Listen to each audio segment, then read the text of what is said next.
there's a coffee shop I go to, and a barista, he likes Malort. He's like, yeah, I love it. But does he actually like it, or he's like being cool because he likes something nobody else likes? I think he likes the pain. Okay. Okay, I see that. 2, I think that he said this. He really likes bitter. Like bitter is like his favorite of the flavor profiles. But it's you don't meet a lot of people bitter. It's like, look, I feel like it's a sign if you're from Chicago. If you're from Chicago, then you have to like the Malort. Just you're obligated to do it. Yeah. I mean, I know that's where they drink it. That's what they're about. That's true. That's where it comes from. Yeah. It's like you're a Sox fan, or Cubs. I don't know which one it is. Either are Sox and Cubs. They got 2 teams. Yeah, no, it's like I don't know which one is a Malort team. Maybe the other one's Fournette. That's a good question. Yeah. Oh, that's a good question. Like allegorically, like which one is the Malort? The Cubs are Fournette, and then the Sox are Malort. See, I can fuck with Fournette. Like I could drink that on the regular, you know. Yeah. But god damn, dude, Malort is just apparently This is just okay. This is AI overview. Okay, so take this with a grain of salt. This is Napster's view on things. The Chicago Cubs are associated with Jebsen's Malort. So the Cubs were Malort, and Fournette is the Sox. We're making that up. The Sox are Fournette. I was just drinking Malort the other day. Dude, Malort tastes like socks, like legit. I love it. I love it. Oh, stop. You can't. I do. I love Headtrip, Malort. you can't do that, man. I love Malort. Trip, you're coming a little hot. Speak of the dev. Is that a little better? That's better. Absolutely insane, man. What's wrong with Malort? It's disgusting. A lot of things are wrong with Malort. Let's be real. Okay? You can like it, but things are wrong with it. I was just suggesting if you like Malort, you have to be from Chicago. And then I'm like, I don't know which team is a Malort team and which one's a Fournette team. I guess the Cubs a Malort team. Yeah, so we decided the Cubs are Malort. We decided the Sox are Fournette. We've decreed. Although as Rob pointed out, Malort tastes like socks, so it should be the other way. Tastes like dirty socks. We did this thing Trip where we did Chicago roulette. So we had 4 shots or whatever, however many people were there, and one of them was Malort. The rest of them was like, rum or something. Gross. And how's rum Chicago? No, it has nothing to do with Chicago. No, Chicago is the Malort. This is for the show, brief show. Yeah. And then everybody would take a shot, and immediately, you'd know who got the Malort. But of course, yeah, kind of like how when you play Russian roulette, the pistol isn't Russian; it's the bullet. So, famously. And you know immediately who got the bullet too. As well. Yeah. Wah, wah, wah. See you next time on Chicago Roulette. Wait, this was on Black Magic Mondays, the show that you have never talked about on the Nostalgia Pit, show about nostalgia, and it was your first podcast ever, and you've never talked about it. What is happening, Throb? It was just intensive, man. It was intensive. It was edit heavy. And for the listeners, I got the Malort. So there's a cartoon video of me turning green and drinking the Malort out there on the internet. That's true. See, we need to watch some of it. We need to do a watch along. Oh yeah, we can do that. That'd be fun. Draw, did you become green with envy that you couldn't drink Malort all the time because you don't live in Chicago? Is that why you turned green? Because Malort's so delicious. Well, no, that was when I was drinking. I don't drink anymore. So when I watched that video, I'm like, yeah, I'm good. Alcohol. Do not miss you. I remember one time we had a guest on and we were like taking shots of Malort and drinking some beers, and all of a sudden I was so drunk. I was like, yeah, it just hits you. I know, it kind of hits you out of nowhere. You're like, this is gross, so it can possibly get me drunk. This is disgusting, so I'm not going to get drunk off of this. But the opposite, how that works. The opposite logic, though, when you drink the pink penny pull down, it tastes so sweet. You're like, there's no alcohol in this. You also get instantly drunk. The pink panty. I don't even know what. I would drink the shit out of a pink panty pull down. That sounds delicious, actually. I'll pass. I don't know what's going on with that. Pass. All right. Let's do the intro. Let's get into it. Fuck it. All right. Why not? If we must. Wash your hands if we must. Wash your feet if you must. Wash your ass.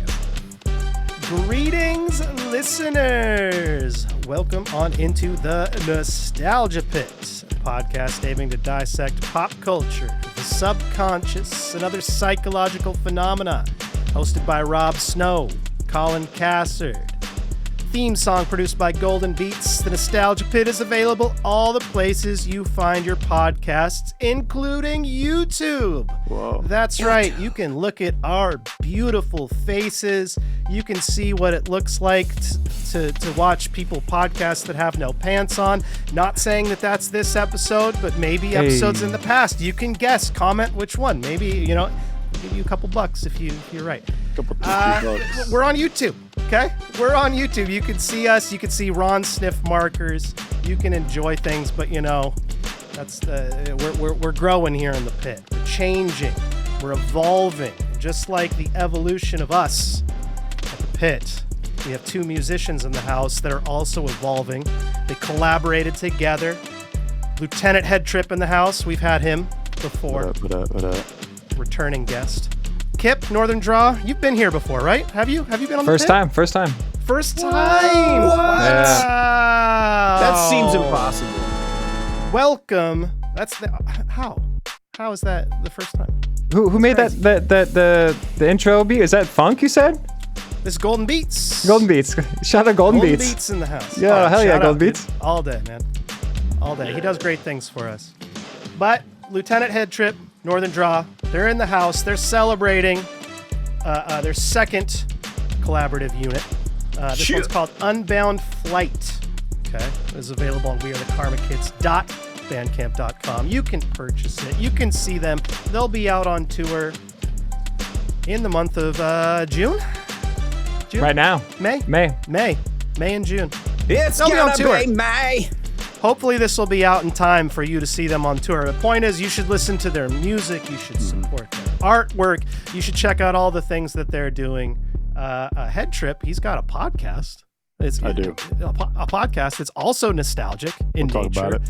We're going to have to talk about that. We have got to talk about this. I don't know if we've talked about this before, but we have to. We have to. Yeah. Okay. And we're probably gonna bring you back and do a whole deep dive on Zelda because the Hyrule Podcasters is the podcast.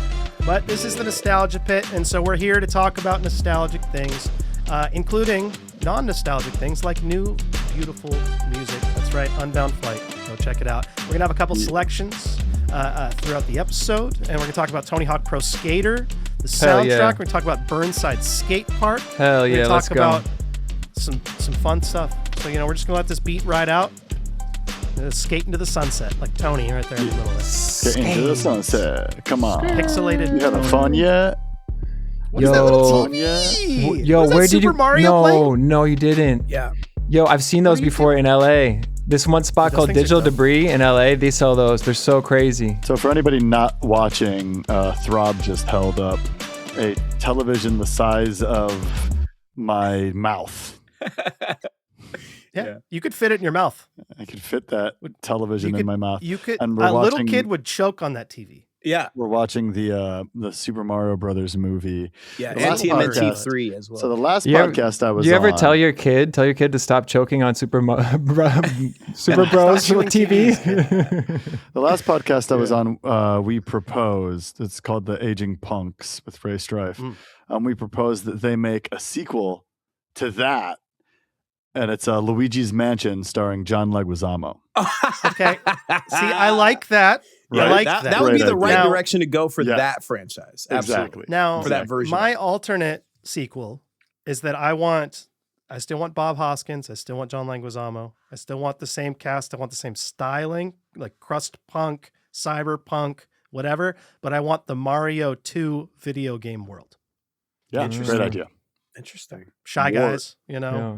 It'd be pretty interesting to see what they do with that. Vials of liquid that you drop and then a door comes out. Yeah, that's great. Yo, Birdo. Whoa. Nostalgia. Have you guys ever seen the movie The Pest? Yeah. Oh, yeah. Sadly, it's I like to party on the streets, move the streets, we got money on the crazy streets, straight hustler. Oh, wow, that's pretty good. The shower scene. Yeah, dude. the shower. Yeah. scene. Iconic.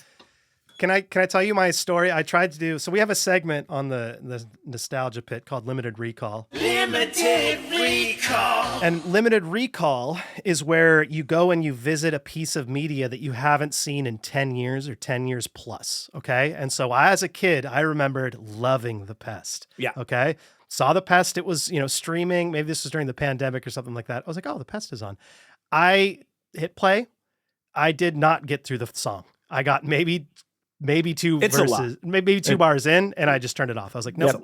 Did not age well. No, it was very of its time to the nth degree. Like, yeah. Now, I just remember seeing John Leguizamo on a talk show talking about The Pest. Oh, shit. And right, I just recently? thought he was the cool. No, back in the day, Oh, back when it came out, and he was on his his promo campaign, and I was just like, "This is the coolest guy I have ever seen in my entire life." And I didn't see The Pest. I wasn't allowed to watch movies that were cool. It was like PG only. I couldn't even watch PG-13 movies till I was like 14. So like, I didn't get to see it, and because of that movie is great. Because I've never seen it. You know what I'm saying? Okay, yeah. You have no like prior relationship to it. Right. The promo was dope. There's some stories behind it. One is that there's a lot of Hollywood re-renditions of classic movies. Sure. The Pest this was the greatest game or whatever it's called. The deadliest game. Yeah. The Hunting Man. It's a classic trope that is throughout movies, has been done multiple times. Mm-hmm. And the other thing about it is that it was, I want to say, his first or second lead acting role, and he never got another one after it. Yeah, I mean, he was in Romeo and Juliet, though. He killed it in that. But that's not a lead role. Again, like he did not have another lead role. He's in John Wick. He's in a lot of great. He's in a lot of great shit. The Pest was his detriment. Yeah. But no one wanted to give him, no one believed in him as a leading man ever again. What sucks about it, though, is that he killed it for what he was supposed to do. For what he did? You know what I mean? Like, he did everything he was supposed to do, like, really well. Like, he went all out. But, it just wasn't a good movie. It's almost like the Eddie Murphy stuff where you're playing multiple characters all in one film, like for that era that was kind of popular, right? And he was kind of doing that zeitgeist or something. Maybe it was before. And he was like a Latino Jim Carrey. You know what I'm saying? Like, I get it. It was like The Mask. Well, they were trying to in the hood. They were trying to push him into that. Yeah. We need someone zany. I see that correlation. Yeah. Nostalgia, The Pest. The Pest, Jim Carrey. This is my opinion, but the name. Some people ask me about my name sometimes in NortherDraw. Like it goes back to this story where I was on a date with a woman many years ago, and she took me to go see Cry Baby, a Johnny Depp movie. Oh yeah, and never see it, and never seen it. And they brought up someone talking about a Southern drawl, and people have always said I have a strange accent, which I don't get. But I'm like, oh, Northern drawl, and originally I wrote it with like drawl, and then I took off the L. And I went back and watched Cry Baby recently, and did not age well. I was no. It was iconic for the time. I don't know. I haven't revisited it, but she's a danger. She was also a rockabilly and limited recall. Oh, she was a rockabilly, so I guess it was big in that scene or something like this. Oh, sure, yeah. Cult classic. Really? Yep. Fascinating.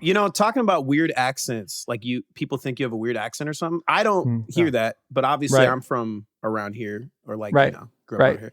But we went to Southern California, me and Vaughn, and somebody was asking Vaughn, so where are you from? Are you from like Sweden or they thought he had this wild ass accent. I'm like, what? Yeah. I don't hear it, man. He's quiet. People said that to me. They're like, where are you from with your accent? I'm like, Portland, Oregon. They're like, oh yeah, it's that Northwest accent. I'm like, damn, there's an accent. Oh, okay, all right. There's definitely an accent. No, there's not. I am the center of the universe. I have no accent. Everyone else has. Yes, the Northwest is the center of the universe. It all originates here. Now that brings up a question. Do New Yorkers not believe they have New York accents? Is that just speech? That's a great question. New Yorkers are usually, from what I understand, New Yorkers are either shamed, proud, or at least aware of their New York accent. They lean into it, huh? Many New Yorkers think that they've trained themselves out of their accent. And I see a lot of people actively doing that. Yeah, which is whack. I mean, just love it. I'm jealous. I'm from Northeast Ohio, and a lot of Northeast Ohioans believe they don't have an accent because there was a lot of broadcast news accent reduction training in Ohio. Sure, yeah. But like everywhere, you have an accent. Just because, okay, even if you had the most standard English accent in America, it's still an accent. Just because it's standard doesn't mean it's not an accent. Like there is no one right way to speak. As a sociolinguist, I protest. You're right. Strange point. In Texas, there is like a community that still speaks German, of like German migrants, and it's like some small town. I forget the name of the town, but they mix up like English grammar with German grammar, and it's like cowboys speaking German. It's a very unique sounding. Wow. thing. Did they like I say? want to go there. Do they move the love that second kind of verb to the end of the sentence? I don't think so. can't wait to cattle later wrangle. That's German grammar right there. That's German grammar. They kick the second verb to the end of the clause. I don't think that's right. That's an incorrect way to do it. Wrong. Wrong. I love that like cultural mix where there's like, you know, cowboys speaking German or whatever. Like I love that kind of shit, bro. That's so tight. Right. Hey, that's where the accordion comes from, is like Polish and German migrants going to like Mexico, and that's why like mariachi, or I don't know, it's like some Mexican kind of music has like the offbeat with the accordion, kind of like polka music. Yeah, the mariachi shit. Yeah, that shit goes hard. Mariachi's awesome. I love it. I never like in my head, because I'm an American, like put like mob shit together with mariachi music. But now that I know that that's a thing, there's like cartel mariachi music. Like the that shit norteño. goes hard as fuck. And now I totally see it now. I can totally see it. Yeah. Shout out to norteño music. I mean, you give any kind of music outlaw country, you know? to NortherDraw, and he'll like flip it into something hard. He's taken like the corniest disco records ever and made them into the slickest beats I've ever rapped over. I'll take that. I'll take that compliment. You know, what project was that for? I mean, a lot of Crow Breath and our EPs, from what I understand, I mean, Draw, you can elaborate, come from these like crazy disco albums that he found somewhere across the world, and just like picked the moment, slowed it down to the right tempo. All right. Well, let me get into it. Let me explain a little bit. Like, I'm a big digger. I like to dig for vinyl and stuff like that. That's part of my process, is like digging for the music on vinyl. That's how I like to sample. And like, I also am a DJ, so playing records out and selling records or just collecting them. I think they're cool. I think it's a cool like timestamp of our history and our life. And like, these people came together and made this physical object. Maybe it's on the internet. Maybe this is it. It's just physically here. This is this music, and it's a like regalia of their time coming together and making this thing. So like, I have different etiquette and like ethos for collecting records and stuff like that. Pretty basic. So I live in Munich most of the time, and Munich had a really big disco scene in the 80s. It was like the mecca of disco, like Donna Summers, Giorgio Moroder had a studio there. Freddie Mercury lived in Munich, and it was just popping. Like the early 80s, late 70s was like a super happening time in Munich. So what you have is David Bowie stay in Munich for a while, right? I'm sure he did. Like, I've heard someone was telling me a story about why am I forgetting? This is so bad. Rolling Stones guy, Mick Jagger was in Munich, and like he walked into a cafe and he was just sitting there drinking a coffee, and he's like, I'm going to buy everyone's breakfast. I used to come here with Freddie Mercury and eat at this place all the time in the early 80s, and I really have a lot of nostalgia for it. So he like bought everyone's meal, and I was like, damn, that's crazy. That's fucking dope. Yeah, with that being said, I would though, do shit like that if I was rich. Oh hell yeah, right. Hell yeah, dude. I do shit like that when I get like one paycheck and then I run out of For real, money though. immediately. No, I made $60 selling merch at 425 Day, and I came up here and I fucking like bought 2 Thirsty Shots City for shirts everybody. immediately, and I just That's full I circle. took Celine out to like a 11-course meal. Yeah. like I'm rich, bitch. Yeah, dude, seriously, it's all bad. Like, calm down. So draw.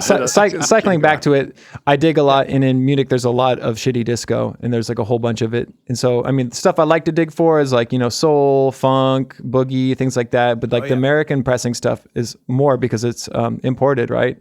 So I buy cheaper records there, and I find pressings that they don't have in America, different like edits of things, and just different bands that you don't really get over here. So I'm in the crates pretty heavy, and finding like, dollar records and just flipping stuff like that. So the advice is like you have to learn the history of wherever you're going to learn how to dig at that place, right? That makes sense. Yeah. So like, okay, there was this huge like bubble of disco music and popularity that they overproduced the stuff, so they have a surplus of it. And then as well, you can bring that back to America. Maybe you get like the rare cut of whatever song, you know, some, I don't know, Kraftwerk 7-inch or something like that, and you can sell it for more in the States, you know.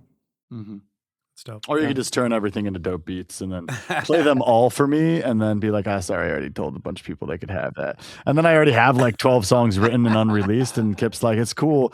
You got a bunch of beats and it's all good. And I'm like, I need them all. But then I'm like, I haven't even finished writing half the songs. And then, or that's the other option. Yeah, that works too. Just hypothetically. Yeah, hypothetically, yeah. Shout out to Trip though. I mean, that's how our friendship kind of first bubbled up. Was it like I was sending him a bunch of just sketches and random things, and he saw the gems and the things that I thought were kind of like whatever, and he's like, "No, you can rework this." And like on our first EP on Novel Path, there's definitely one track that I thought was like destined to the trash bin, and Headtrip like revitalized it. Smoothest Headphones track. You're talking about the track with the French on it, right? Yeah, the Brax one. The something Brax track. Yeah. And like, it was a little dusty. I like added a bass line and a kick drum, but like, it's so smooth, you know? And that's something that collaboration yields. And I find that a lot of rappers and producers nowadays, since people in general are just hermits, you know, there's something about bringing your homies into the studio and be like, next, oh, play that back. Oh no, that one's no good. Yo, are you kidding me? You got to play that. You know, like even just a second set of ears. Different perspectives, definitely. It goes so far. You know, I urge the young folks out there and the old hermits as well. Just like email your friends your beats, even if you're ashamed of them. You know, there's probably some heat in there that you never even considered. I have no idea which beats of mine are good. No, yeah, you can lose perspective pretty easy. Yeah. I think that goes along with like my modus operandi of producing too. Is like I'll just make a bunch of sketches that are like 30 seconds long and have them sit around, and I shop them out to people to see if they like them. You know, and so hell yeah. And then return back to like flesh them out and actually make a track. So that's kind of genius, actually. Joe Mousepad taught me that. Yeah, smart move. Super smart. Yeah, you get ideas, and rather than like working on structuring something that you might have to go back and restructure anyway. Yeah, that's what I do. I like to finish a beat, work on it for many, many hours, and then be like, "Oh, this is fucking trash." Right. Just wasted all my time on this. Right. I mean, I have a folder of like all the bounces of tracks I've worked on, and then I can just show them to people. And then like, you like that one? Okay, let's turn it into something. Yeah, that's just. I like that. See, that's a collaborative element that a lot of the time, a lot of producers that I've worked with, not all of them, but a good amount, especially when I was younger. We didn't really know what we were doing, but it was very much like, here's a beat, rap over it, and then it's like, I had to worry about doing the mixing and stuff like that. But it was like from the producer, it's like, you got the MP3. You better be fucking happy about it. You know what I mean? Like, you ask me for anything else, like, do not ever ask me to go backwards. You got the flag. I will not go back. I will not return the dial on my MPC. No. And one of my homies, an album that I'm putting out this summer, Rich Courage produced. I've worked with him many times before. And recently he's like, yo, we're sitting down, we're making beats together. Whatever comes out is the final product.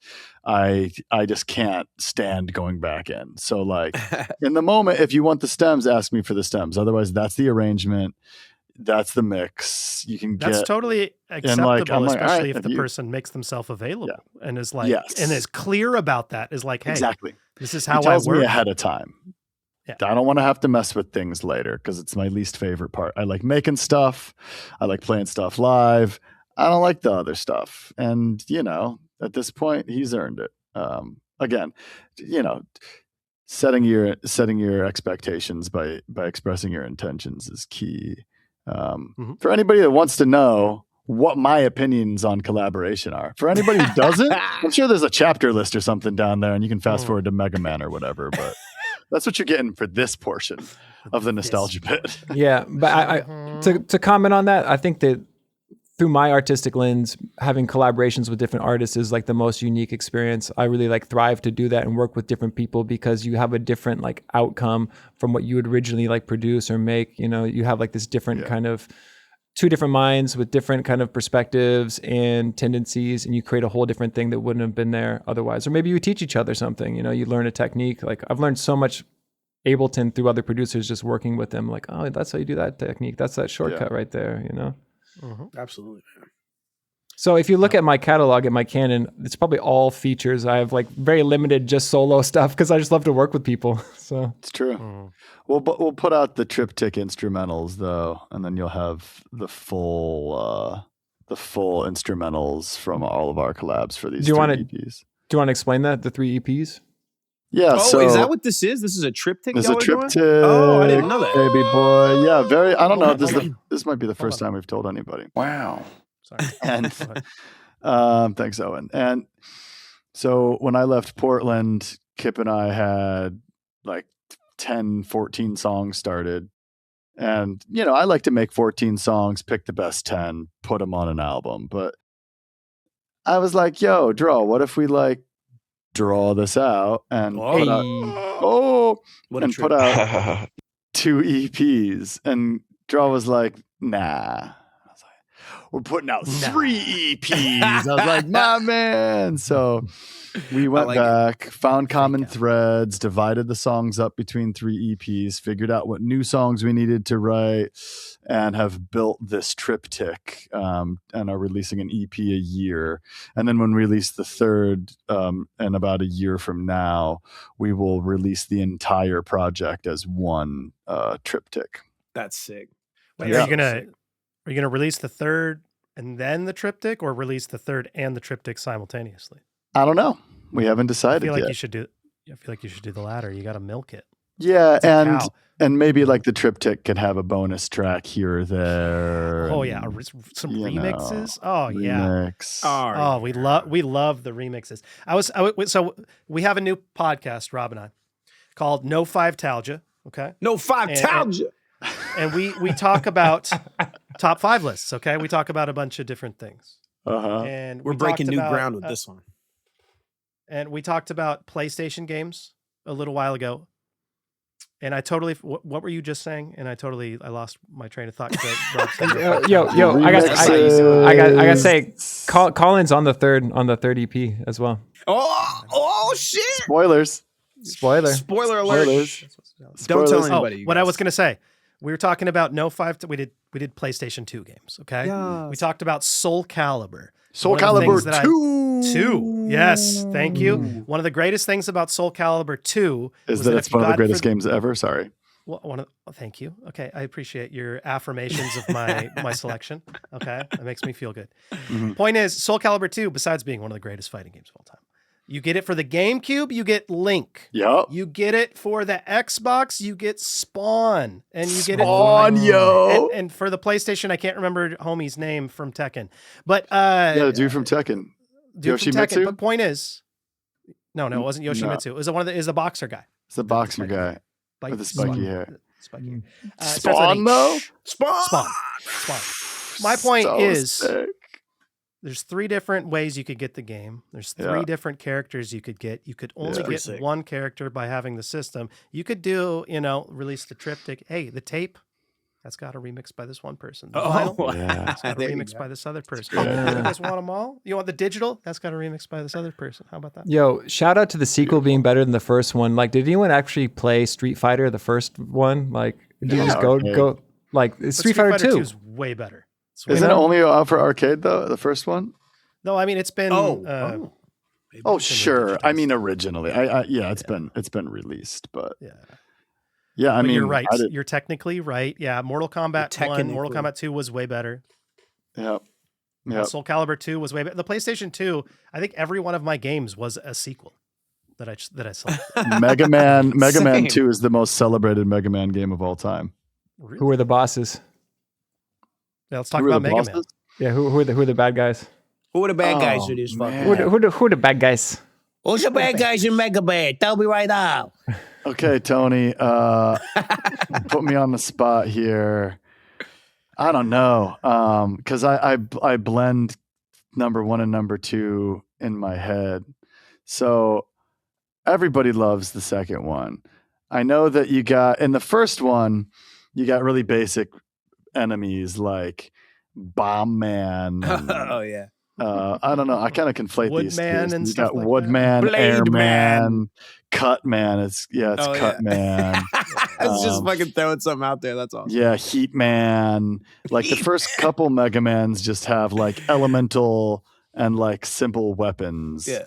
But they were actually robots built for like chores, and like Bomb Man was for construction and this and that, and then they went rogue. But by the time that you get like later on, you have like Pharaoh Man. They're clearly running out of simple themes for the characters. Wily's Castle. Eldritch Horror Man. They're like reaching. They're reaching. Splash Woman. Ooh. Which I gotta look this up. It was cool. It was cool that whatever. Yeah, so it was cool that they included a woman, but like I don't know, why'd they have to make her the easiest boss to beat? Oh, wow. Ouch. Sexist. Ouch. It's because they knew everybody would start with her because it's misogyny, man. That's the thing about Mega Man. Was it the first game that you could kind of choose your own path and like all of them? That's the thing. So Mega Man is very unique in that the game starts and you have your face in the center, right? You're Mega Man, and all around you are here are the guys: Bomb Man, Guts Man, Cut Man, Elec Man, electricity, Ice Man, and Fire Man. I knew Cut Man was one. That was the cuttiest guy. And so you go through each of these and you're dying. It's hard. The stages are difficult. You fall off the edge. A little boop gets you. What are these pellets I'm collecting? Turns out they don't mean anything. This is Mega Man 1. And then once you beat one boss, you're like, oh, I can use this weapon that I got from this boss to help me get through the level. And then you're like, oh, I can use this weapon from this boss against another boss. So every boss in Mega Man is weak to another boss's weapon. Right. Oh, and sure. So if you know the boss order, you can knock them all out. And again, you gain abilities that help you through each level. See, that's replayability, baby. That's replayability. Exactly. And like Gutsman, by the way, is the best. He just picks up rocks and throws them. So then you get to Mega Man. The guy from Berserk. Yeah, exactly. Right. So you get to Mega Man 2 and you got Metal Man, Bubble Man, Heat Man, not Fire Man, but Heat Man. He's like a heater. Okay. Wood Man, Air Man, Crash Man, Flash Man, and Quick Man. I gotta say that Heat Man makes all the best beats. He makes the heat. He makes the heat. And Flash Man. Damn you got a joke for Flash? And then when you beat all the bosses, you have all the abilities and you enter the final stages. And there's a series of final stages that you have to switch between your weapons to play the game. And then once you've gotten that far, you have to play all of the bosses again in an enemy gauntlet. Fooled you. You play the final boss. Okay. Do it again. Right. So my experience playing Mega Man as a kid, I got some Mega Man stuff laying around here. Here's a little like 8-bit music maker. What? That's sick. I've never opened it because I think it's beautiful and perfect. King is that like is that a recent thing or is this like? I've had this for about 5 years. It's like a pocket operator or something. Yeah, it's a pocket operator. Oh yeah, those are sick. So I remember like the thing about this game is that it's so hard. It's so difficult. The first one's like really hard. Yeah, all of the original Mega Man games are extremely difficult. And so you basically have to get really good at a stage by playing it over and over and over again and dying a bunch. And then by the time you're good at it, you're really good at it. Right? Mm-hmm. And my brother and I passed the controller back and forth. He was better at video games than I was as a kid. And you either die once or you get 2 levels. And so I would die more than him. So he would get to play way more. Therefore, he would get better and better and better. And I kind of stayed where I was. And then when he moved out or when I went to college, I got to play these games on my own and I got really good at them. All that to say, I really do feel like the Mega Man mentality Like I meditate by playing Mega Man. Like that's as close to meditation as I get. And again, it's this like constant fail until you succeed. And now you're really good at a thing. And so a lot of this for me was like, I'll write my verses like this. Like I write verses that I can't rap. Like the Hulimar song, Cuevadanda's Nonsense. I could not rap that song when I first wrote it. I had to practice it over a slower beat, rap it over and over again, fail. It took me hours to record. And then finally, bang, I could do it in my sleep at this point. The segue, the muscle memory of Mega Man made you a better MC. Exactly. Low-key flex, I did beat Mega Man 1 on the Nintendo. Whoa. I did do it. But I don't think you could even save, right? You had to just like play all the way through the first one. You get a password. You get a password, that's what it was, yeah. And then you can log back in with your password. Yeah. But yeah, I mean, it's not an easy game. And it's glitchy. You know, it's the first one. They're still working out the kinks. So I'm proud of you, Draw. And did you beat that at Mo Nichols' house? No, this was like years ago. Okay. What did you beat at Mo Nichols? I don't even remember what we were playing. Shout out to Mo Nichols, though. Shout out Mo Nichols. Yeah. Mo on the Mo Nichols and his pickles. Next week, I think. Talk to him about his pickle company. Oh, yep. Of course. Hey, we're going to talk about the pickles. Don't you worry about that. We'll talk about the fucking pickles. You know what I mean? We're going to talk about the fucking pickles. You know what I say about Mo Nichols? Great pickles. Great pickles. Great pickles. I mean, motivate. You just spoke of a song. Yeah. Huevanadas. Is that right? Yep. Featuring Hulimar. Is that right? Yeah. That's right. Co-produced by Meltzer. Off of the Unbound Flight. We usually do commercials, but because we have been racking up so much money in sponsors. It's embarrassing. Honestly. It's embarrassing how much money we're rolling in. So we're going to actually abandon the aspect of a sponsor and just play some music, right? So that's what's going to happen we're going to play said song, Huevanadas, off of Unbound Flight. And do you guys have anything you want to say about the track before we play it? Yeah, I just want to give a huge shout out to Hulimar. We gave her 2 beats made by NortherDraw and Meltzer. She chose this one very wisely and hit us back with an entire song. Quickly. You know, this is like, we were expecting a 16, but we don't like to give people instructions. You know, we just want to see what people do. And frankly, I was like, all right, guess I got to bring the heat because she crushed. Yeah, so absolutely. I kind of like wrote around what she had created and like wrote myself into her hook kind of, and then like copied some of her style so I could like echo her flavor in my verse. I don't usually rap about how good at rapping I am. So like that was a really fun challenge. It took me an entire day to write my verse. I started on the beach in Florida and wrote it while I was at the Dali Museum and finished it as I was landing at DCA. The song's normal. Do you usually write quick? It depends. I wrote the verse to highlights in 15 minutes after I had taken all day to write this one, for example. Like it just varies greatly, but Hulimar really just brought it on this track and it was really fun to write. And I was worried when I sent it back, because again, I'm like rapping over part of her hook to create like a collaborative thing. And I mean, this Draw's homie. I've never met her.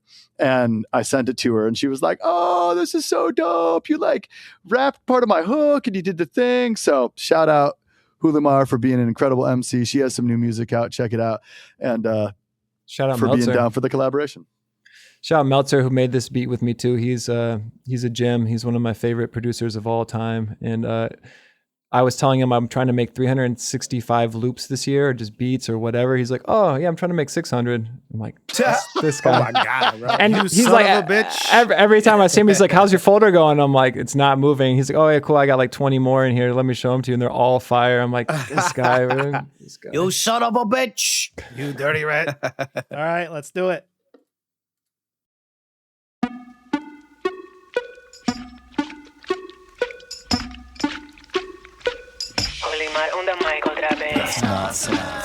Pura huevona, no dicen más nada. Que tú eres mejor mentira. Chama, tú no pegas ni siquiera una rima. Yo soy la que más te inspira. El flow que tú tienes te lo hicieron en China. Es que tú eres lento. Todas Todo lo tuyo es puro cuento. A tu mudo tiene más talento. Te habla tu mamá, cállate y toma asiento. By the time you write a song, ya yo tengo 3 películas de acción. Nadie te pone atención, como una serie mala que no funciona. Es que tú eres lento. Todo lo tuyo es puro cuento. A tu mudo tiene más talento. Te habla tu mamá, cállate y toma asiento. Tengo varios pendejos viendo mis historias. Viven asustados que les quiten la novia. Piensan más en mí que en la jeva, no joda. Qué risa me da un payaso sin bolas. Siempre le meto con arrechera. Me gustan mucho los culos pa' meterles una pela. Tengo hambre y quiero cena. Despertaron a la fiera gigante como el chacal tirándote pa' afuera. Que tú eres mejor mentira. Chamo, tú no pegas ni siquiera una rima. Yo soy la que más te inspira. Esto que tú tienes te lo hicieron en China. Es que tú eres lento. Todo lo tuyo es puro cuento. A tu mudo tiene más talento. Te habla tu mamá, cállate y toma asiento. Son unos pendejos, no saben qué hablar. Les falta cerebro, no saben pensar. Son unos huevones, no sirven pa' nada. Puro pa' hablar huevona. Pura huevona. No dicen nada. Hogwash, balderdash, nonsense. Anybody talking that shit so far-fetched? None of the doggies would have backed that shtick. They gossipy, honestly. Got another hobby, show skin. It don't bother me as long as you get off my dick. Yet I can't keep up. Hooked on a blue chews. Self-help books and a boo-hoos. Speed up or get stuck eating rubber. Lover head trip. Wait till I shed my human suit. By the time you write a song, I'm open my odyssey. Get you a signed copy so that you can feel inspired anytime you want. Get your head so heavy that your mind might drown. When the lights go down and the mic turns on, we go crumble the bungalow with a kaiju stomp. With a rumble the buffalo when they spot 'em a hunter. We about to take it to the max where the wild things roam. I don't bite my tongue, I don't mind my manners. I don't never let an executive quiet my candor. If a hive mind buzz while you grind so adamant, you a humdrum drone. By my standards, why I oughta leave 'em wide-eyed frantic. With a rocket and a tonsils and a launcher and a larynx ready to fire. Now, y'all won't be smiling for your cameras, huh? Go ahead, try my banner, I defy my coordinates. Pull the anchors, y'all sponsor coke rap. That's product placement when you fashion your act to get added on a playlist.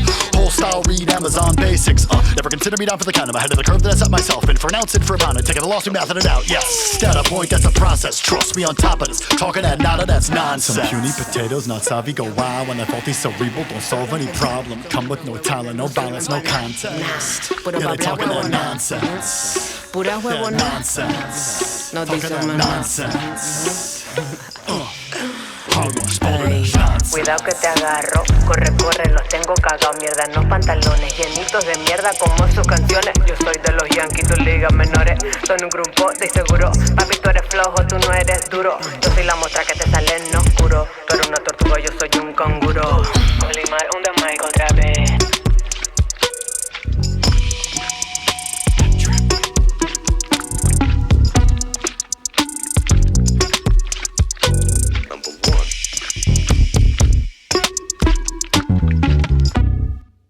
Yo, I got one. You know Mega Ran? How Mega Ran does all like the Mega Man stuff? He needs a DJ called Cut Man. Huh? Straight up, There you dude. go. Right. Hey, Trip, hit him That's up. literally genius, dude. Yeah, right. He was like the only rapper sponsored by Capcom or some shit, right? Yeah. Yes. That dude was a hustler, man. That's crazy. Still is. I Still just did a is. Yeah, panel he's with like him. winning Grammys for like a kid's Yo, shout out Mega Man. album or Yeah. something. He's the shit. I just got to do a panel with him at MagFest, which is a huge Yeah. nerd Saw that. convention here, and that man You is were with the just. squad, dude. Oh, yo, Quelle Chris was on that as well. Yes, yes. Who was also on our album. I'll tell you what. I gave him. I spent all day with him at that conference convention, and I was like, "Yo, Quelle, you want to just give a shout out on this new EP I'm about to send to mastering?" He's like, "Yeah." So he got back to my crib at like 3 a.m. and he was crashing, and I set him up, and he cracked open a bag of chips, and we're just like mellowing out at the end of the night. It's like 2 a.m. And I'm like, all right, set up my gear. And I was like, you want to hit me with that shout out? I was just like, hit me with a Headtrip NorthernDraw Unbound Flight. That's it. And he was like, no, I need to let this simmer. He hits me back like 2 weeks later with like an entire skit. Like, this thing is incredible. On point, on concept. In fact, it elevated the concept of the album and just locks us in. So good. Shout out to Quelle. Dude, that's Shout out to Quelle Chris. Yeah. That's Fireman. Yeah. That's fire. Yep. Not Fire- Heatman. Different guy. That's Heatman. No. Different Yeah, guy. Fireman only does interludes, you know. Heatman does the beats. Yeah, exactly. Cutman does the cuts. Cutman is the DJ. Yeah, dude. It's a whole fucking. It's a whole fucking crew, dude. crew. That's awesome. Yep.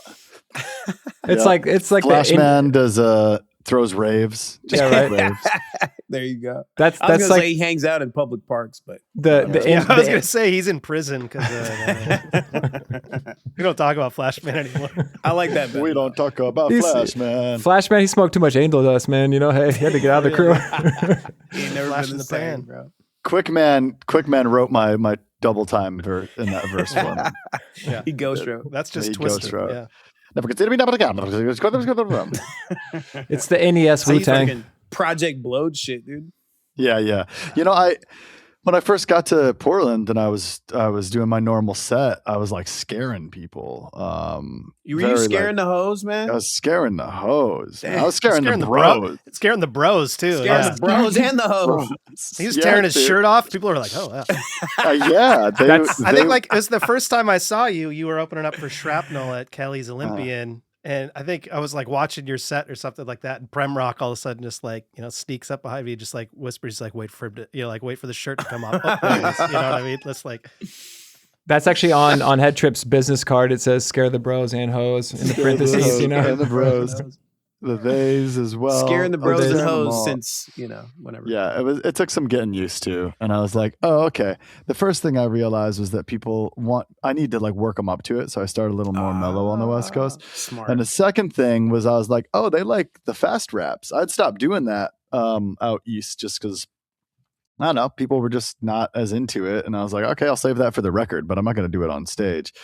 And so I wrote this intro where I rap real fast when I started playing with Draw, and that ended up being the first song on our first EP. Oh, shit. Like it's just different flavors, and I saw like Mike and I and the homies at Kelly's Olympian, and was like, whoa, people are about this out here. Oh, I got yeah. plenty of this Dude, like locked and loaded. I just Project don't Blowed do it. had a huge, West Yeah. Coast influence for sure. Oh, yeah. Shout out Problem- Project Blow and Freestyle Fellowship. Dude, Yeah. Freestyle Yeah, for real. Fellowship. Goats. yes. problem being that you get a lot of MCs that like to rap really fast that aren't good at enunciating and things like that. Sure. And so sometimes you get or don't have good mic control.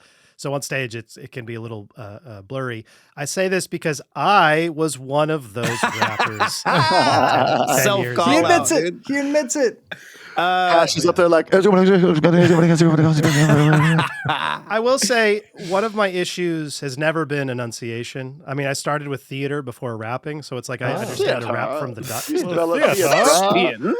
The point is, you speak from the diaphragm, right? You project. I understand how to project. So, Yo, if you that's ever something- hang out with fucking Project Blodians, they are on your ass, bro. So if you're not able to like make words and like enunciate, they're gonna be fucking on your ass. Dude. Good. well, sorry, Throb, I haven't. I'm not cool enough to blow down. Dude. Being get in a blown. cipher with like Rifleman and fucking Mike and Nine and Abstract yeah, Group, 'cause you went holy down there. fucking shit, dude. It was incredible. You went down there and Incredible dropped the experience. bars at the project, didn't you? Yeah, Wow, legendary. Rob was there. I was there. I saw it. He saw it. He witnessed Brush it. your He shoulders was a part off. of it. Rob was a Vini part Vini of history. Vici. All I can say is that Mike and I sold me a shirt for $20, and I was like, "What do you mean? Charge me $40 for a shirt, bro? Like, come on!" And he was like, "Oh, it's all good." I was like, "Okay, dog. Here's 25." Dude, Mike and Nine is such a character, bro. I'm like, "Come on, man. Fill the tank. Fill the tank." I recently freestyled with Dose One a little bit. That man is a beast. Oh, I bet. Since we're bragging Absolute about who we freestyle. freestyled with, Yeah, he's a. People forget about how good of a freestyler he was. And a maybe. battle he was, like, right rapper. up there. Yeah, exactly. He was right up there at the Scribble Jam with like Yeah. some of the heaviest hitters. he'll like, eat you up. It's funny because he's such an abstract writer. Yeah. But that doesn't mean he can't just like eat you for breakfast real quick. In fact, and during his freestyle, he was like, eat a rapper Monday, eat a rapper Tuesday, eat a rapper Wednesday. And I was like, dang, I'm intimidated and we're just having fun. Yo, That's too many rappers in a week. I want to segue to my freestyle story is like they have this thing in the Bay called High Road Day. And I think it was like one of the first High Road days. And I was doing a show down there and like somehow A+ got in my car and like drove to the after party at like my homie Devin Hu's house. And he gets in the car and he's like, hey, wait, hold up. And I'm like, oh shit. And like, he's like, I got to cast a green spell real quick before we drive. And I'm like, what the fuck is a green spell? And he's like, What is that? he's like, okay, we can go now. We're gonna get there safe. And I was like, all right. And we went to my homie Devin Hu's house and like we started the cipher and we rapped in fucking Devin's bread pantry. And I was like, I'm in a cipher right now rapping with A+. This is so in fucking a bread rad. pantry. In a bread That's pantry. fucking dope, dude. It was like, So what you're telling me is that his spell worked because y'all it got worked there safely. We got there safely. Yeah. When in doubt, cast the green spell. Dude, I gotta learn this green spell shit. Yeah. Fuck. There's a lot of shit for me to learn, man. I Gotta learn. Come on, throw. Now I'm like, who have I ciphered with? I mean, I ciphered with Tame a couple times. The Yeah, god. rest in Tame peace. Impala? Tame Impala himself. Yeah. Yo, Tame Impala and Chicano Batman, man, we were ciphering, out in 82nd Chicano Division. Batman. Leak Dude, Brothers is Cage's best album. That's arguable. I won't say that you're wrong, but I won't necessarily agree with you. What's a better Cage album than Leak Brothers? Hell's Winter. Name a song on Leak Brothers that doesn't slap. Well, they both albums technically slap through and through. You think Hell's Winter? Where'd you even get that? You think Hell's I think Winter it- slapped through and through? I think it does. I think it's a really good record. Okay, it is a really good record, but you're I don't know gonna about tell slaps. me, I don't know about slaps. That might not be the right word. right? But we're not talking like not all music has to slap, right? Okay. You talked about the nuances and the differences of your tracks and things like Mhm. that, right? Not everything has to slap. Hell's Winter is him like doing his whole story and his whole I'm Eminem doing Marshall Mathers LP thing. And I know that he would, if he were listening to that right now, he would be very upset that I even put them in the same Scenester. card. Scenester. Yo, you know what else? Production on that record is really good. It's Def Jux. It's golden era Def Jux, man. I mean, Movies for for the us, Blind, maybe. problematic. All that might be a better record though. No, Movies for the Blind has incredible songs. Look, Songs, touche. Okay, I'll give you that. incredible songs, but there are so many clunkers on Movies for the Blind. It's You're fine, right. but like you didn't have to put a third verse on all these tracks about killing and defiling. It's people. yeah, exactly. Could've kept Problematic, it to two. absurd. So over the yeah, top. I mean, I also Hell's Winter is my second place Cage album. So Movies for the Blind is his Slim Shady LP. yeah, Once again, he would love that. he would love Yo. that. It's not like they ever had beef or anything. It's not like his beef with Eminem was the closest to fame he ever got. No, Not like he's not making music at all anymore, and if he is, it's so bad I haven't even heard of it. It's not like that at all. No, It's not like Marshall Mathers is a billionaire and he's maybe he doesn't have a normal job. Maybe he's living off of his Maybe. savings. Perhaps. It's not like that at all. But you know what? Hopefully he Cage gets once. royalty checks. I was gonna say, you know what else slaps He's is a the bitter soundtrack guy. to Tony Hawk Pro Skater. That also slaps. Yo, Tony Yo, Hawk. that can shit we- slaps can we move into it? unbelievably Yeah. hard. So THPS, Tony Hawk baby. Pro Skater I gotta look at that. soundtrack.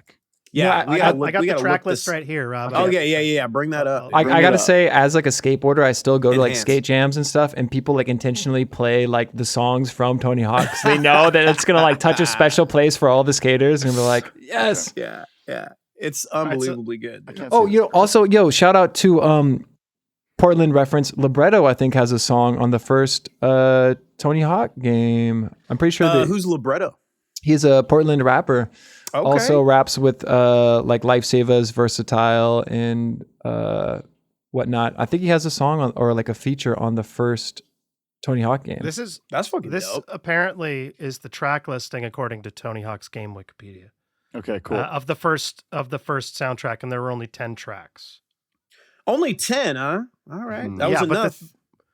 Yes, Mm. I remembered the Dead Kennedys police truck. I remembered Goldfinger's Superman. Jerry Was a Race Car Driver was one of the songs that was in the demo. And so I heard that song so many fucking times because I played the demo of Tony Hawk Pro Skater 1 Oh more yeah, than the actual game. yeah.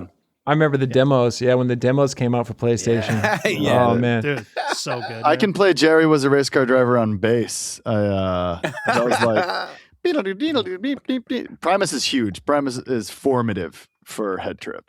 Oh yeah, I could see that. Yeah. I could totally see all the influence. gnarly gnar. That's Yep. Thank you, Primus. Yeah, Dude, and, Primus, one of the weird ones. I love that kind of shit, man. I Right? love the weirdness. How did you You gotta even get come that up in with there. that? They Like, just I don't know. they trusted each other to do their thing, instead of like trying to sound like something. They just did their Absolutely. thing. No, that's trusting your intuition and your creativity and creating from your intuition. They created from the most brilliant parts of their minds, and they didn't try to do nothing. They just did it. Suicidal Tendencies. I took pictures at a Suicidal Tendencies show in Portland at like some big old theater. That was pretty cool. I got like backstage and was scooting around. Is Suicidal Tendencies the one that has he wants a Coke and Yeah. and All he he can't wanted get was it? a Pepsi. Just Yeah, one or a Pepsi. Pepsi, they're also You just big in can't the get it. skate community. They've been around for like ever and like had a big prominence in skateboard scene. Suicidal Tendencies. Oh, that's what's up. Hell yeah. What's up with the second soundtrack? Can you click over to that in a second? Or Wait, what? Yeah, Suicidal Tendencies as well. Thundercat played with them for a while. I don't Yeah. think he was ever technically on shit. an album. He was a touring member. Yeah. And now Oh, their that's bassist, I nuts. believe, is the original bassist's son, which is crazy. Oh, that's kind of cool. Yeah.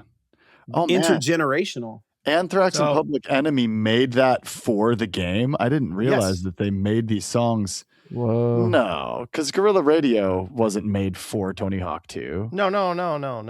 That was not. Okay. And I mean, like the Dell track was not on, or I mean, that was on the third one, I guess. The Styles of Beyond track was Gotcha. not on. Oh, it was released as a single. Okay. Dude, though, like Guerrilla Radio, come on. Yeah. I mean, that's my introduction to Rage. Okay. Yep. And then Evil Empire was given to me by a friend shortly Yep. afterward. And my life changed. So Mighty My, speaking of Cage, Yeah. like the fact that they got a raucous track on there is really dope. Yeah, it's they great. had And their that ear track to the slaps. underground. B-Boy Yes, it 99, does. B-Boy Doc. Yeah, that's really dope. What's down in the additional licensing? Scroll down for me there, Hashi. Oh, just two Additional tracks. licensing. Yeah, it's other stuff. Korean Oh. release. There's an iOS. Oh release. yeah, they've got like a separate soundtrack or something for a Yeah, and Korean release or some shit. they just did a Tony Hawk 1+2 where they remastered them Right. and released them for the PS4 and 5. Right, And right. They have a bunch of extra tracks on that, but I mean, it's not quite the same, Can With I Danny Brown and other stuff. complain about Uh-huh. Tony Hawk 3+4? 3+4? Did they yeah, do that? They did the 3+4. same thing with 1+2 and did 3+4? They did, and Okay. the way that I like to play Tony Hawk is Yes. just to pick it up and start either in the middle of a campaign or at the beginning of a Yeah. campaign. Maybe it's like late and I've had a few drinks and I just want to play the first level, and see how far I can get and then go to bed. Maybe I want to pop in and play like the skate competition that I've already got bronze in and I want to try to get gold and keep the stats the same, keep them low. So this new version of the game, there is none of that. You just pick the player. Every skater that you choose is at the same point in the career. You share a career across all skaters. Oh, I don't So like to that. me, that's weird. that means that if there's, let's say, 10 skaters, that means that I bought a 10th of the game that I'm used to playing. that's right? that's true. Because yeah. my goal is to beat it with every character using their special tricks, Mhm. using their specialties, also having full stats when I go back to play the first level. Because I was like, why don't you just go back and play for fun? It's like impossible to play the Foundry with full stats. The levels are not built for you to jump that high early on. So I learned after much research and much heartache that you have to beat the whole game in order to unlock that feature. And I'm like, oh, whatever. Dude. and I'm like, okay, I'll beat the whole game. That's fine. It's irritating, but I'm a good video gamer. I'll beat the whole game. I beat the whole game, and guess what? New challenges. And the challenges are so hard that I've only got through like a quarter of them, and I'm good at video games. So like now I gotta wait till Banana's done healing from kidney surgery and take it to New York and have him beat the rest of these levels for me because I can't play these games. It's gonna take some fucking drastic measures, dude. Yeah. See, did he donate his he donated something to Sketch, right? Banana gave his kidney to Sketch 185. What a guy, bro. Samurai Banana, my good friend. That's fucking guy, friendship right there. Wow. Look, I mean, Samurai Banana was a nice guy. I met him. He's a nice I was like, guy. those dudes are nice But dudes. God damn, dude. Real friends give other friends kidneys. Yeah. You only got 2. You know what I'm saying? That's pretty major. The That's second 50% Tony of all Hawk, your kidneys. the second one, was that the one where you could like also build levels? Yeah. I remember like religiously building levels in my room and like making new like constructs and trying to like recreate obstacles that I would see in my neighborhood and stuff like that. I'd be like, oh, this is like that one stair set that I found downtown or whatever. And that makes sense that you would do that. I bet a lot of people started to make levels and then were like, okay, back to playing. And you were like, I literally build skate parks. So I'm doing this. It's kind of like Minecraft, like way before its time, right? Isn't Minecraft like you build your own worlds, but just skate parks? And I mean, I think some people played Tony Hawk differently, where you try to do all the combos and the manuals to link the things together. Like I was like so opposite. Like I'm just gonna do one really big, clean frontside flip down this giant stair set, and it looks sick. You know, like that's it. You know, I'm like, so cool. Okay, now question, Kip. Now that we're on to it. We talked to Tony Hawk Pro Skater, and we talked to soundtracks and stuff like that. I want to bring up a couple other skateboarding games with you. Maybe you've played them, maybe you didn't. Did you ever play the PlayStation 1 game Thrasher Skate or Destroy, or Skate and Destroy? Yes, you took the words out of my mouth. Like I played that before. That came out before Tony Hawk. Yeah, and because I mean I've been a skateboarder for most of my life, and like when they had the skateboard video. I mean, I played, what was the one for NES? California Games, I think there was a skating segment of that. I didn't even know that. Yeah, dude. The multi-sport fucking NES game or whatever. Yeah, we used to love the NES California Games because it had surfing. I think it had BMXing and skating. Oh, shit. Yeah, it was a classic. But you know, it goes. So it's just like, basically the NES game is just like a half pipe. It is a half pipe. Like different. Yeah, there might be like a slalom or like kind of you're jumping over some cones or something. I feel like, okay, yep. I could be making that up.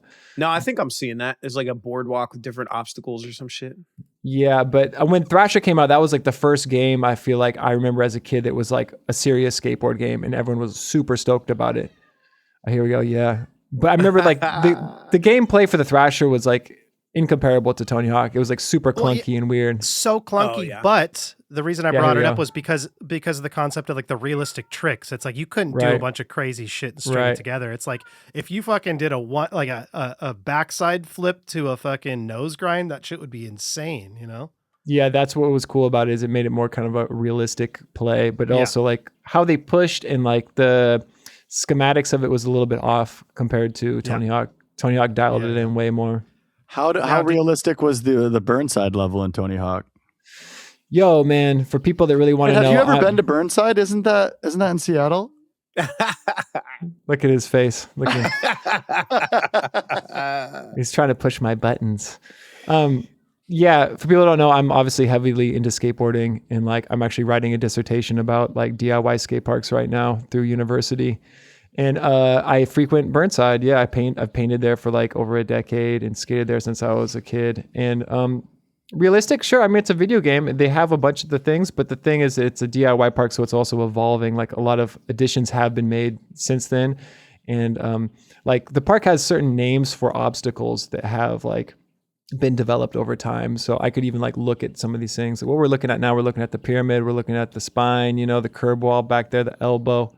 Elbow is not proportionate. It should be bigger in this picture, but this is not proportionate. When I first went to Burnside, so like as a kid, Burnside is a legendary thing. First going there, you know, as a teenager, I was like, this is tiny. I was like, what the hell?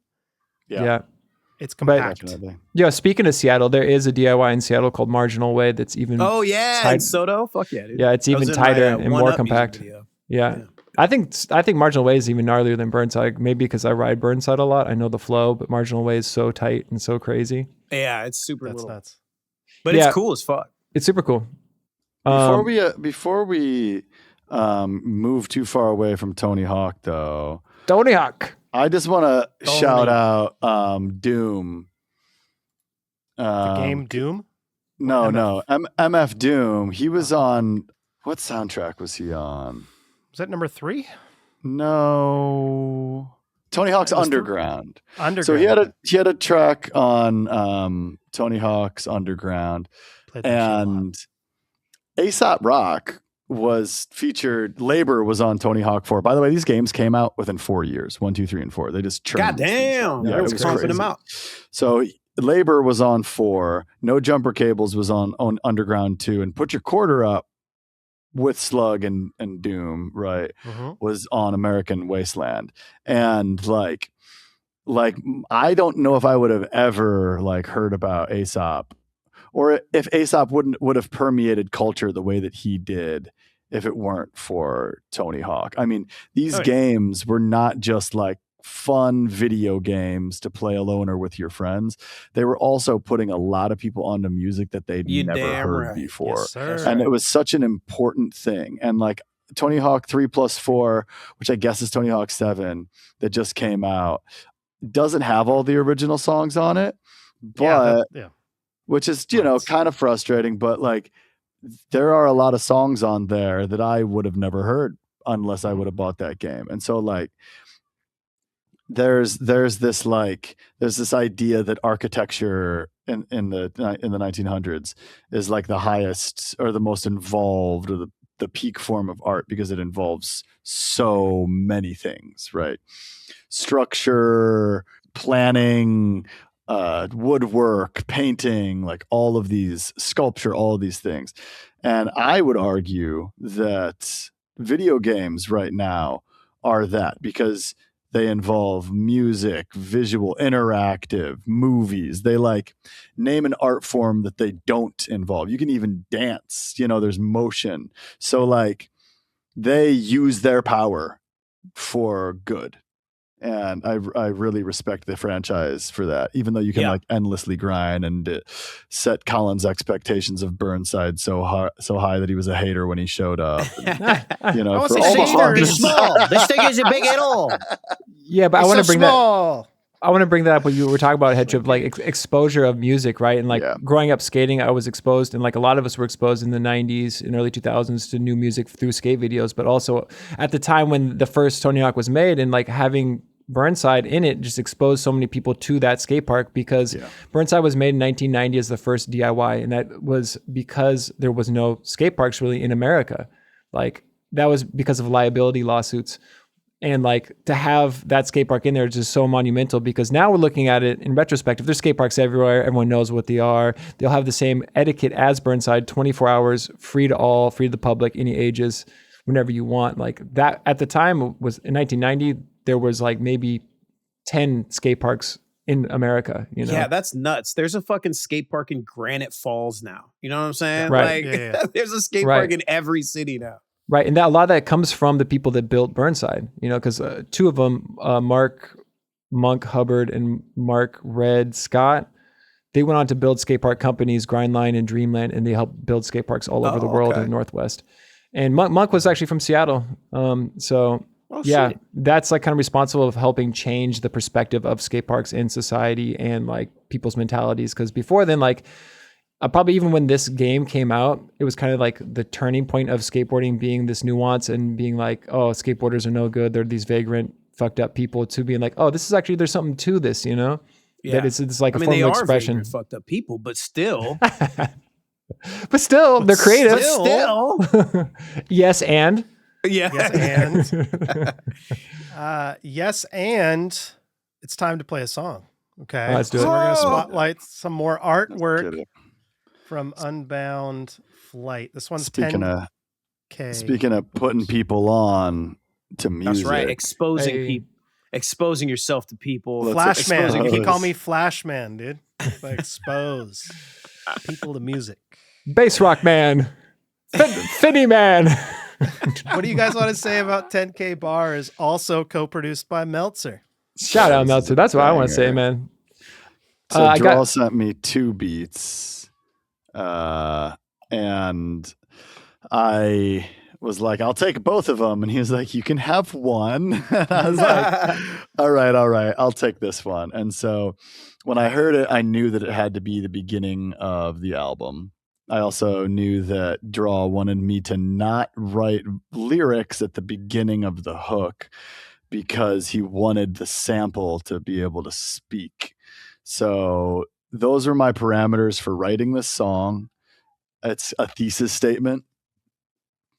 I didn't just get to freestyle write this one.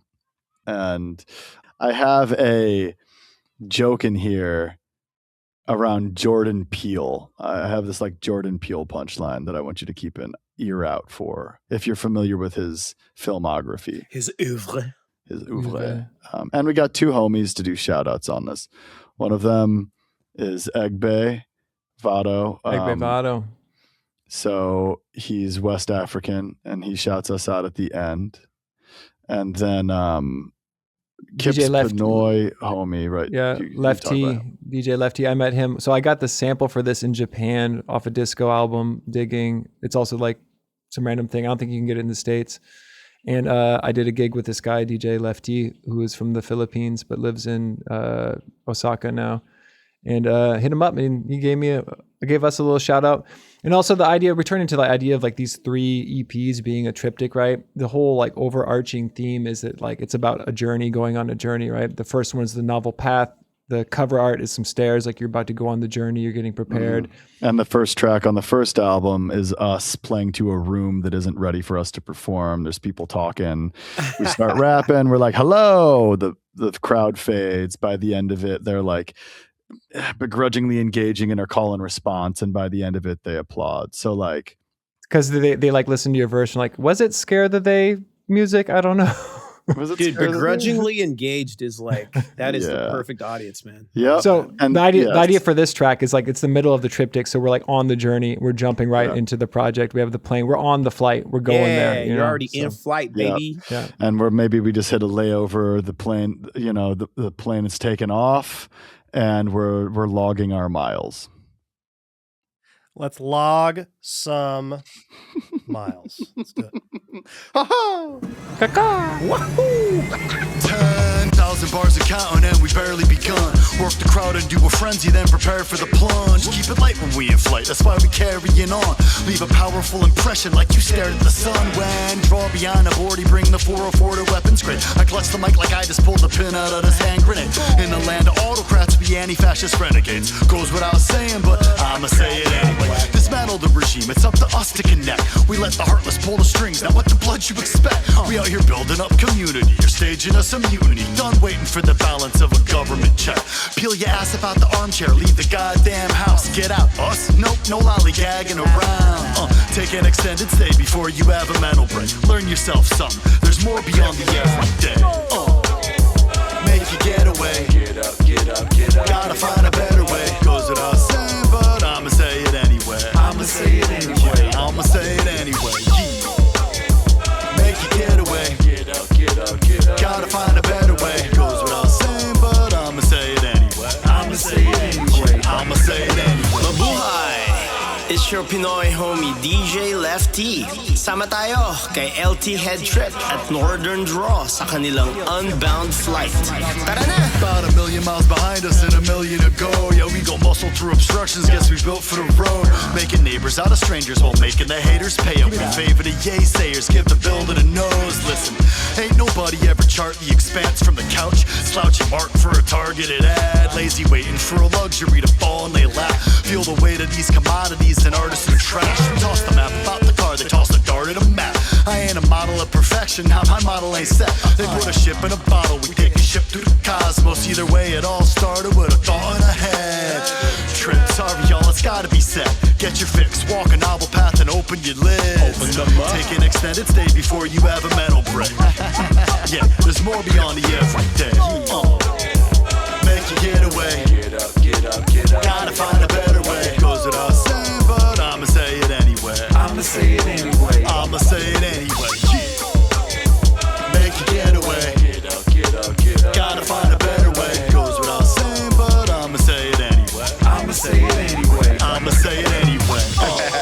LT Headtrip, Baku, NortherDraw, Egbert, Oyonnabe, Unbound Flight.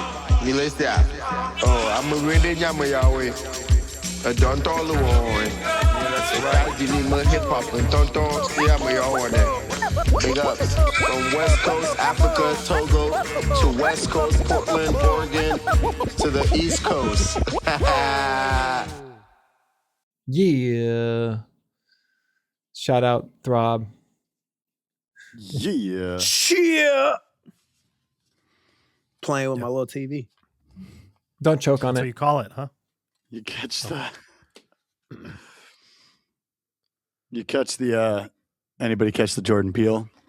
Fuck no, dude. I'm gonna have to listen to that again. All right, check it out. Yeah. So, what's Jordan Peele's first movie? Get Out? Get Out. Yep. Okay. What's his second movie? Us. Yep. Us. Oh yeah, what's yeah. his, Us, what's right. his third movie? Nope. The one with the weird alien. What's it called? Yep. UFO. Nope. Nope. Nope. And what's like the image from Get Out is the guy in the chair, right? Right. Crying. Yeah. So I say, peel your ass, Jordan. Peel your ass about the armchair. Leave the goddamn house. Get out. Us? Nope. No lolly gagging around. Damn. Deep cuts. Deep cuts. I didn't even know that one. The little filmography punchline. But also, that is the quintessential moment of like he's taking the cotton out of the chair to plug his ears. It's like such a interesting perspective. Dude, his movies are awesome, man. I love them all. So I love them all, dude. Nope was fire. Nope. I like was Nope. Great. Some people talk smack about it. I liked it. They I like do. Nope. But What's I don't wrong with get Nope? I it. need to go watch it again. I think it's a little more like maybe esoteric or like, I don't know, a little more abstract. Whatever. Maybe that's why they don't Abstract? like it. There's an alien So in was this guy. Us technically. I mean, you know? Us was just. I can't vouch for like Us being like a great movie, but it made me feel a lot of feelings, which is fine. He's Made not me out feel here a lot trying to of make things and think a Casablanca, lot of bro. things. It's a horror movie. Get over it. What? Right. I like Us takes place in Santa Cruz, doesn't it? Or something like that. That's why I've been to like all of the filming locations. I was like, oh, I've been there. Oh, I've been there. Like I was like half the movie. I was just like, oh, you know, it was like my childhood. You know what I mean? And it's got Tim Heidecker in it. What are you gonna do? It's a good movie. You got Timmy Highs. You know, Timmy Hi. Timmy Highs. The new Alex Timmy Highs doing Jones. his thing. My God. Is that Kip? Is that a cat? Is that there's a Nina? cat yelling at me that wants to be on the podcast. She's, I mean, shit. You know, a little cameo couldn't hurt. A little cat meow.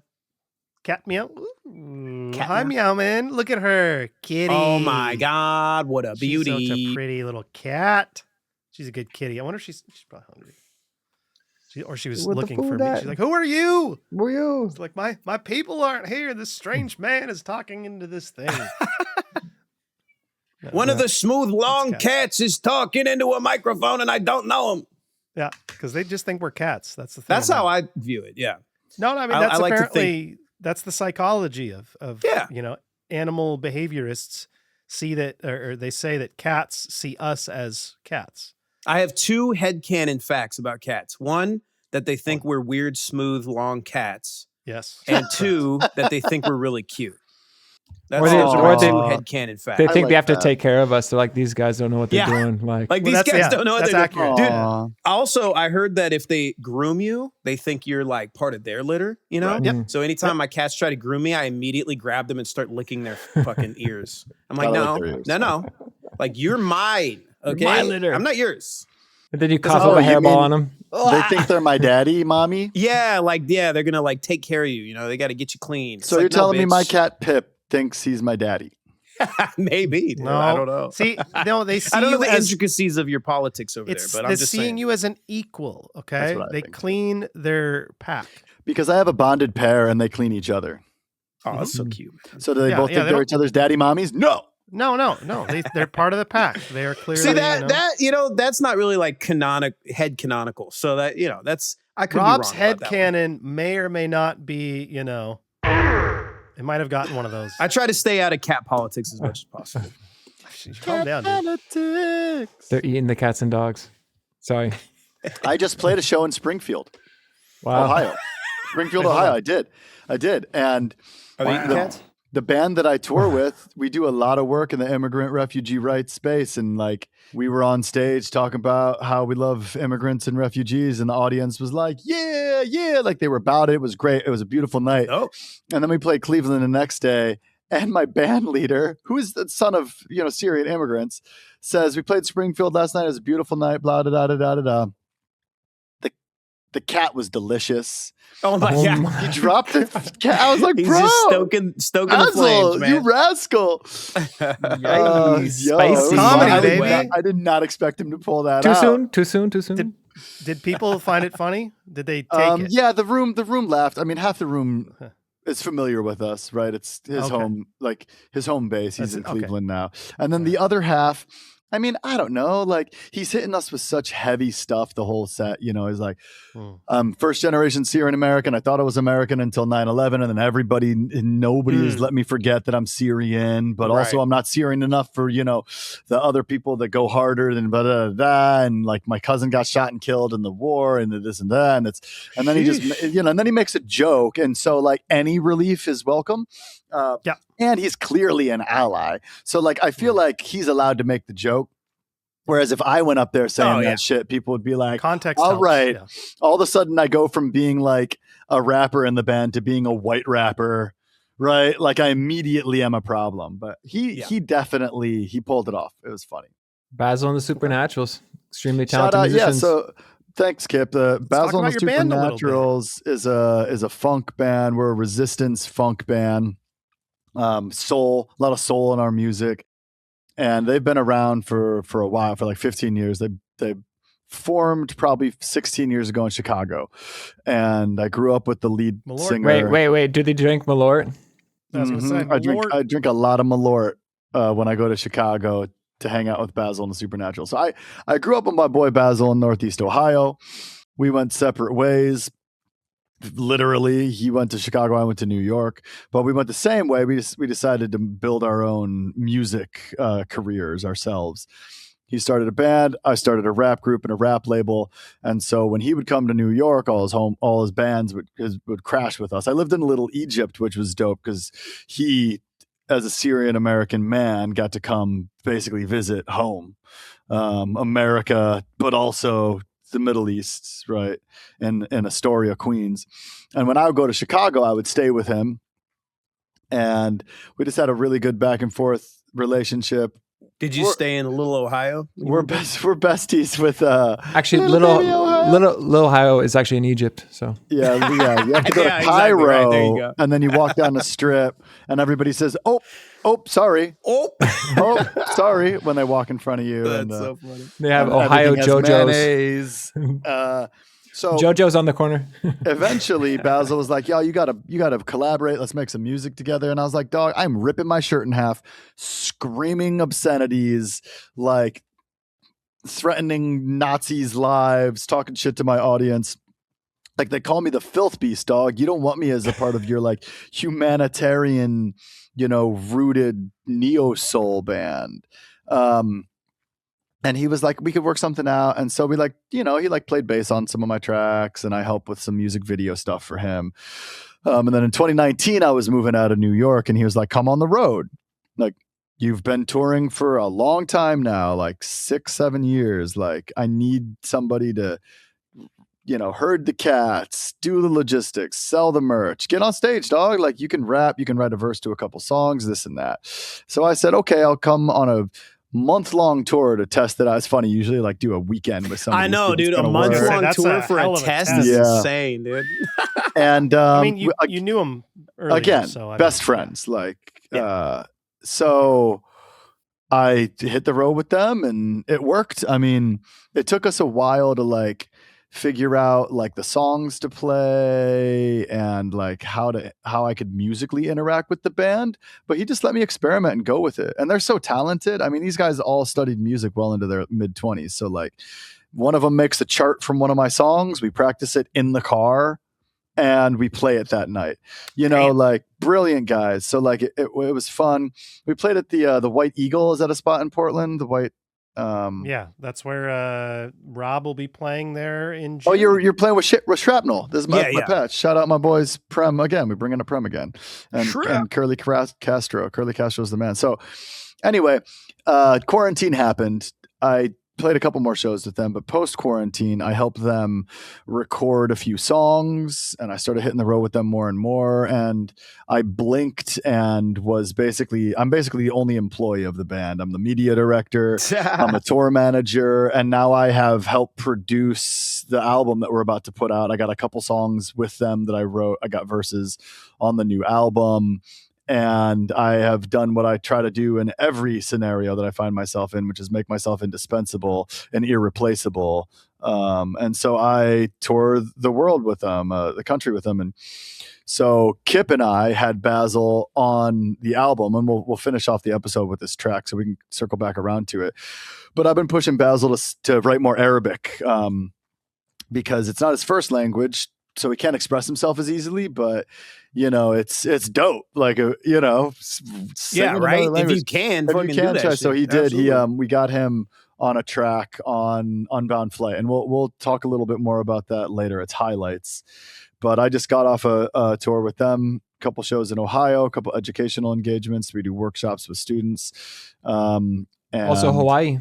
We did a 3-week residency through multiple islands in Hawaii.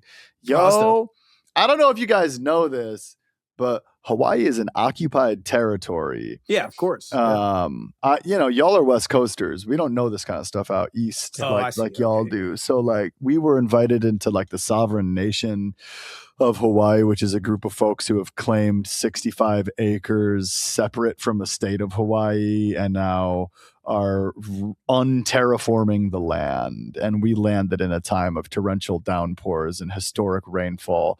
And, we drove up these mountains into the sovereign nation, and their neighbors' houses were flooded. The streets were blocked. Oof. People's cars were disabled. We got up there and they were like, Vai means water. Hawaii. Vai means wealth, right? In Hawaiian. Okay. And this rainfall is a blessing for us because we live on a spring. Like they negotiated to live in what the state thought was unusable land. And then they start doing their work and they uncover these terraces, which are basically steps for giants. These big rock walls that lead up the hills into the natural spring. And their crops are going to flourish because of those rainfalls. Meanwhile, they're helping dig their, neighbors out of trouble. But like Oahu was terraformed. Waikiki does not exist without cement being dumped over natural springs and swampland, forming the third most polluted canal in the world. Like in the name of capitalism, Hawaii has been terraformed, specifically Oahu. And so we were like invited into these incredible spaces through the Shangri-La Museum of Art and Cultural Center. And they just shepherded us around and taught us about Hawaii. We met with hula dancers. I didn't know that hula was a form of resistance music, that the Hawaiian language was outlawed for 2 generations, and it lived on only through hula, which visitors, tourists, colonizers were like, yay, dance for me. I love this nice music. They are chanting resistance chants. And so we got into incredible spaces. I'm eternally grateful. It was a beautiful experience. Yes, we also stayed at resorts. Our presenters were incredible, but like getting into these spaces where I never would have gotten just a white, oily sunscreen tourist, it was a beautiful thing. And it reinforced a lot of the message that we spread, which is, you think Syrian refugees want to be in Ohio? You think the refugees want to be anywhere but home? Come the fuck on. Like, we work really hard to help give refugees the tools to build back a brighter future. And a lot of Hawaiians are being priced out of Hawaii. A lot of their culture has been stripped away by colonizers, and we're seeing it happen in real time. And so the connections between Basil's story and what's happening in real time to the culture of Hawaii. It was very similar. We went to the ACLU of Hawaii and performed a Tiny Desk concert for them because they were too busy fighting for civil liberties to come out to our shows. And those were all like gifts to me. You know, of course they were down. But so like the question is, how do we make music and how do we celebrate and play these happy, funky songs in times of complete distress and peril and tyranny? Funk is resistance music. Hip hop is resistance music. Just because it's fun to dance to sometimes, just because it has a good beat, just because we might be singing about love does not make it any less resistance music. Joy and love are resistance. Yes. And all of that was just reinforced by this trip. Yeah, I'll never forget like being in protest, environments like around organizers and stuff. Like the music was a huge part of it. Like they wanted music there. They wanted people. It's like a glue, you know what I mean? And it's like they wanted people dancing and having fun while they're protesting, while they're like, taking over like the ports and shit. Like, I don't know, man. Yeah. I think it does seem like a juxtaposition. But that is, and I would say this is the same thing when people say that all artists need to suffer, that suffering makes good music. I completely disagree. I think that you can find the joy and the art in anything. Sometimes it's suffering, but don't pin me down. Don't tell me I have to be upset to make good music. Don't tell me I need to suffer. Don't tell me I need to starve. Same way, like joy is resistance. Portland, great example. Portland and their silly dancing T-Rex. Yeah, right? Hey. And the frogs. Yeah. Shout out to the frog resistance. They got a Tyrannosaurus Rex in Portland. I think he's dancing at the protest. Just throwing dildos at the cops, at the ICE agents. Yeah. I truly think that the idea that we need to be somber to resist is just another barricade that people who don't like resistance put up against us. And that's all it is. Yeah, and it's also keeping you upset. Keeping you, like exactly. the joy and love are the most powerful things. So it's like if you can, do what you love and have fun doing what you have to do, it's more powerful than. Amen. It's trying to get out of that reactionary loop is like, it's tough, man. But it's tough, but it's not impossible. I think that's why the Portland resistance, like to the ICE agents and stuff, was so interesting because they had like they used satire and just to kind of like showcase how like ridiculous and like overtly crazy what is happening right now, and like how can you really battle that when you're like, how can you battle like an old lady with like a rainbow flag and someone in a chicken costume? Like seriously, right? I love it. Yeah, this shit is so absurd, bro. I love it, and so that's what Kip and I try to bring. When we travel and play our music, I don't play as much of my heavy stuff when we tour on a new project. I don't scream at the audience as much. We don't get as dark. And it's a beautiful thing that, like, frankly, I would have never explored if it weren't for working with you, NortherDraw, because I lean toward angry, aggressive punk rock-esque underground hip hop, and like coming out west, making some funky tunes and being like, this is still on point. This is exactly what I'm trying to do. And I want the hoes and the bros and the those to be about it too. Like I want everybody to be able to be part of the resistance. Maybe you don't want to get screamed at. We're multifaceted people. So even if you like lean towards one thing, you got different facets of yourself. You know what I'm saying? Yeah. There's yeah. Why not explore all of them? You know what I mean? Yeah. Also, hip hop largely, the fun was removed from it for a plethora of reasons. It was considered uncouth to do anything but cross your arms and stand there and punch someone in the face if they touched your dunks. Because you got to wear your nicest shoes into a dark area and that someone might step on them and then you got to potentially fight them because of it. But seriously, though, the implications of De La Soul getting in fights for being, for putting daisies on the fucking cover and like anything except for overt Run DMC wearing black and a hat masculinity was attacked.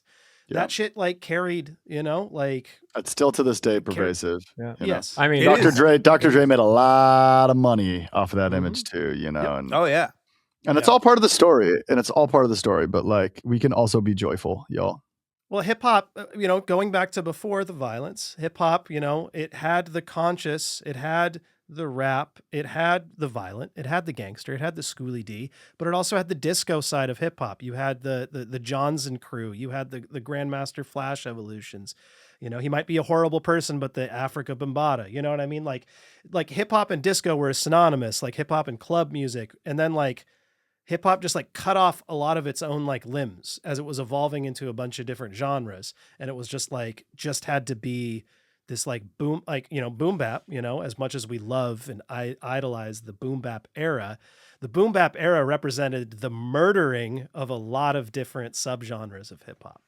Sure. I mean, also to go back to what you're saying, Colin, that like hip hop actually does come from disco, because like Sugar Hill Gang, they had like a house band, and like, they're like, what do you want us to play? Because they didn't like produce beats back then. They weren't sampling. They're like, well, we like the bass line to Good Times by Chic. So they like bit that and played it over top. Funny note, if you want to know a side note, the house band for Sugar Hill Records went on to create a band called Tackhead, which is one of the very first industrial groups that went on to like inspire Nine Inch Nails and stuff like that. Yeah. What? That's super random. Crazy, bro. I love that. Yeah. But yeah, and that's where it came from. Curtis Blow too, right? Curtis Blow. I mean, I saw Curtis Blow in Munich recently. What? Yeah, recently, like a month. It was so funny because, like, I'll say my age. I'm a coffee shop or something. No, it was a legit venue, and like it was sold out. And I gotta say, like, I thought I had an interesting perspective, because like Germans, like, they went crazy for it. They're like, yo, Curtis Blow, this is so nuts, like the OG, the legend. But like, I'm 40, okay, and like people in there were either like 50 and up, or they were like the kids of the 50-year-olds that went along with them, they were like in their 20s, and they're like begrudgingly like, oh god. And like the style was like very old school party rocking. He's up there, he had his kid that was helping him MC and his other kid DJ, and like they went up there and just played a bunch of tracks. And he's like, yo, yes, y'all feeling this? Oh, like, so he was just like toasting basically. Yeah, over he was toasting. He was toasting, and he's awesome, like, then he broke out like he earned it, man. Yeah, Whatever. he had like these two breakers up there doing like hella corny ass like two steps and shit. And he's all check out this move, and he starts doing the robot, and it was like so bad, and everyone's like going crazy. And for me, I was like, yo, this is like so goated and cool, and like so cringe at the same time. Like this is like, this era is so gone. But at the same time, you did not get that shit in the States. First hip hop gold album all time, 1980, Curtis Blow. Yeah, so I mean, and at the time he owned a club with Russell Simmons called Night Fever. I mean, if you think anything other than disco was being played there, there's a label, right? There's a label that correlates with that club, I think, from the early. Oh, maybe that's where I'm. He definitely owned. What was his label called? I think you're right. Had like a thermometer or something on like the label. So yeah, it was correlated with that club. Discocaine. Queens, baby. I love Queens. We talk about Queens on the album. We got Ayatollah on the record, and he takes us to a spot in Queens, as do I. It's just like so dope that we have Ayatollah, the legend. Ayatollah produced Miss Fat Booty. For those of you who don't know who Ayatollah is out there, bro. He's also produced for Wu-Tang, Action Bronson. Man, just so many people. Queen's hit producer legend, and he's just like chilling, being mad humble and chill out in Portland, making the least humble beats you've ever heard. Now the beat that we rap on is made by King Tim 33 and a third, who was basically my first friend in Portland, Oregon, and he introduced me to NortherDraw when he brought me on his show on KBOO, The Movement. Oh yeah, he made this beat. Tola came downstairs. I made the beat too. I augmented the beat. So and then Tola rapped over it and wrote me into the verse. So I wrote a verse. Tola wrote the sick hook, and Kip came through after our last tour, sat down with some keyboards and made the beat. Like, there was a skeleton there, and he just 2 hours later, and it was like, what have you done? Yo, I can't believe you've done this. Low key flex or brag. I did a couple shows opening up for Talib Kweli with my homie Mustafa, who's also featured on the album. And to show how much Tola knows industry, like I went in the green room, got to meet Talib Kweli, and I was like, oh, you're friends with my homie Ayatollah. He's like, oh, that's my guy. And I'm like, do you mind if we like send him a photo? And he's like, let's call him right now. And then they like bugged out in a conversation right in front of me. And that was like such a gem of a moment. That's I'm like, crazy, yo, this is bro. like nuts. That's You know? dope. Say what you will about people on Twitter, but like these are rap legends, you know. Mm-hmm. These are rap. Oh, I had a dream that 2 rappers were beefing on Twitter. I should not talk about my dreams. This is not the right podcast. Black Star, though. Yeah. Talk about nostalgia. Black Star was a formative album for me. Oh man, me too. Oh, Yeah. dude, Yeah. a flawless fucking album, man. Talk about nostalgia, man. Black Star. And when I was younger, Black the second half of that album didn't hit for me. But as I got older, I was like, oh, okay. Dude, that So check whole this out. album. Here's my Black Star story. Young white boy, since we're 4 white men speaking on hip hop. Whiteman. I go to a show in Cleveland, seeing some rapper, and I think Binary Star was there. Somebody was moving to the West Coast, and so it was like a going away party. One Below. And- He goes by, oh no, Binary Star is One Below and someone else, right? Yeah, exactly. Right, yeah. And maybe like One Below was moving. I don't know. I can't remember. It's foggy. I was only 16. And I smoked a lot of weed. So you could smoke cigarettes indoors back then. So we would pack cigarettes full of weed, take all the tobacco out, pack them full of weed with just enough tobacco so it smelled like nicotine. Classic. I think you should do a And- nostalgia show just on that. You would just smoke the cigarettes, air quotes, at the venue. So they start playing a beat that I've never heard before, but they go, all right, y'all tucked in? Here we go. Once upon a time, not long ago, when people wore Adidas and they kept. So I was rapping along. I was like, I know this one. I was rapping along, and so they kept doing the first line and then giving me the mic in the front row for the second line, and I kept getting the second line wrong. Fuck! But I know the song, Mos Def's song. You're doing the Right? slick lyric joint. Mos Def's song, Children's Story. I Yeah. know the song by heart, but that's not the original song. That's not the song they were singing. Oh, I see. They Yeah, were yeah. doing Slick Rick's original version. I Right, had right, no right. idea. Oh, that's that funny. was a callback, that was a half cover, like we like to do in hip hop, where you like kind of cover a song, Yeah. but change half the lyrics. To no And so I was so yeah. excited. They kept giving me the mic, and I'm like, and he start to figure, and I'm like, I'm gonna get dough like all of these. Like I was not rapping the correct lyrics. They thought it was hilarious, so they kept giving me the mic. Oh, that's funny. And I didn't find out until like a year later when I finally heard Slick Rick's version. It took me so long to figure out how wrong I was. But they were cool about it. I mean, they were just psyched that I was psyched. But that's this cultural aspect where like you do a cover, you do you sample something. It's all like connected, and It is, yeah. like it's history like hidden or written blatantly into the music, and it's such a beautiful thing. Like it's all well and gravy for these bedroom producers to sit down and like make some new melodies and play some beats over it. Like that's beautiful. Make some original stuff. Of course, you got to do that. That's fun, but like study the history. I used to say people say, oh, you know about this, you know about that, this rapper, that producer. I'd be like, I'm a rapper, okay, I'm not a librarian.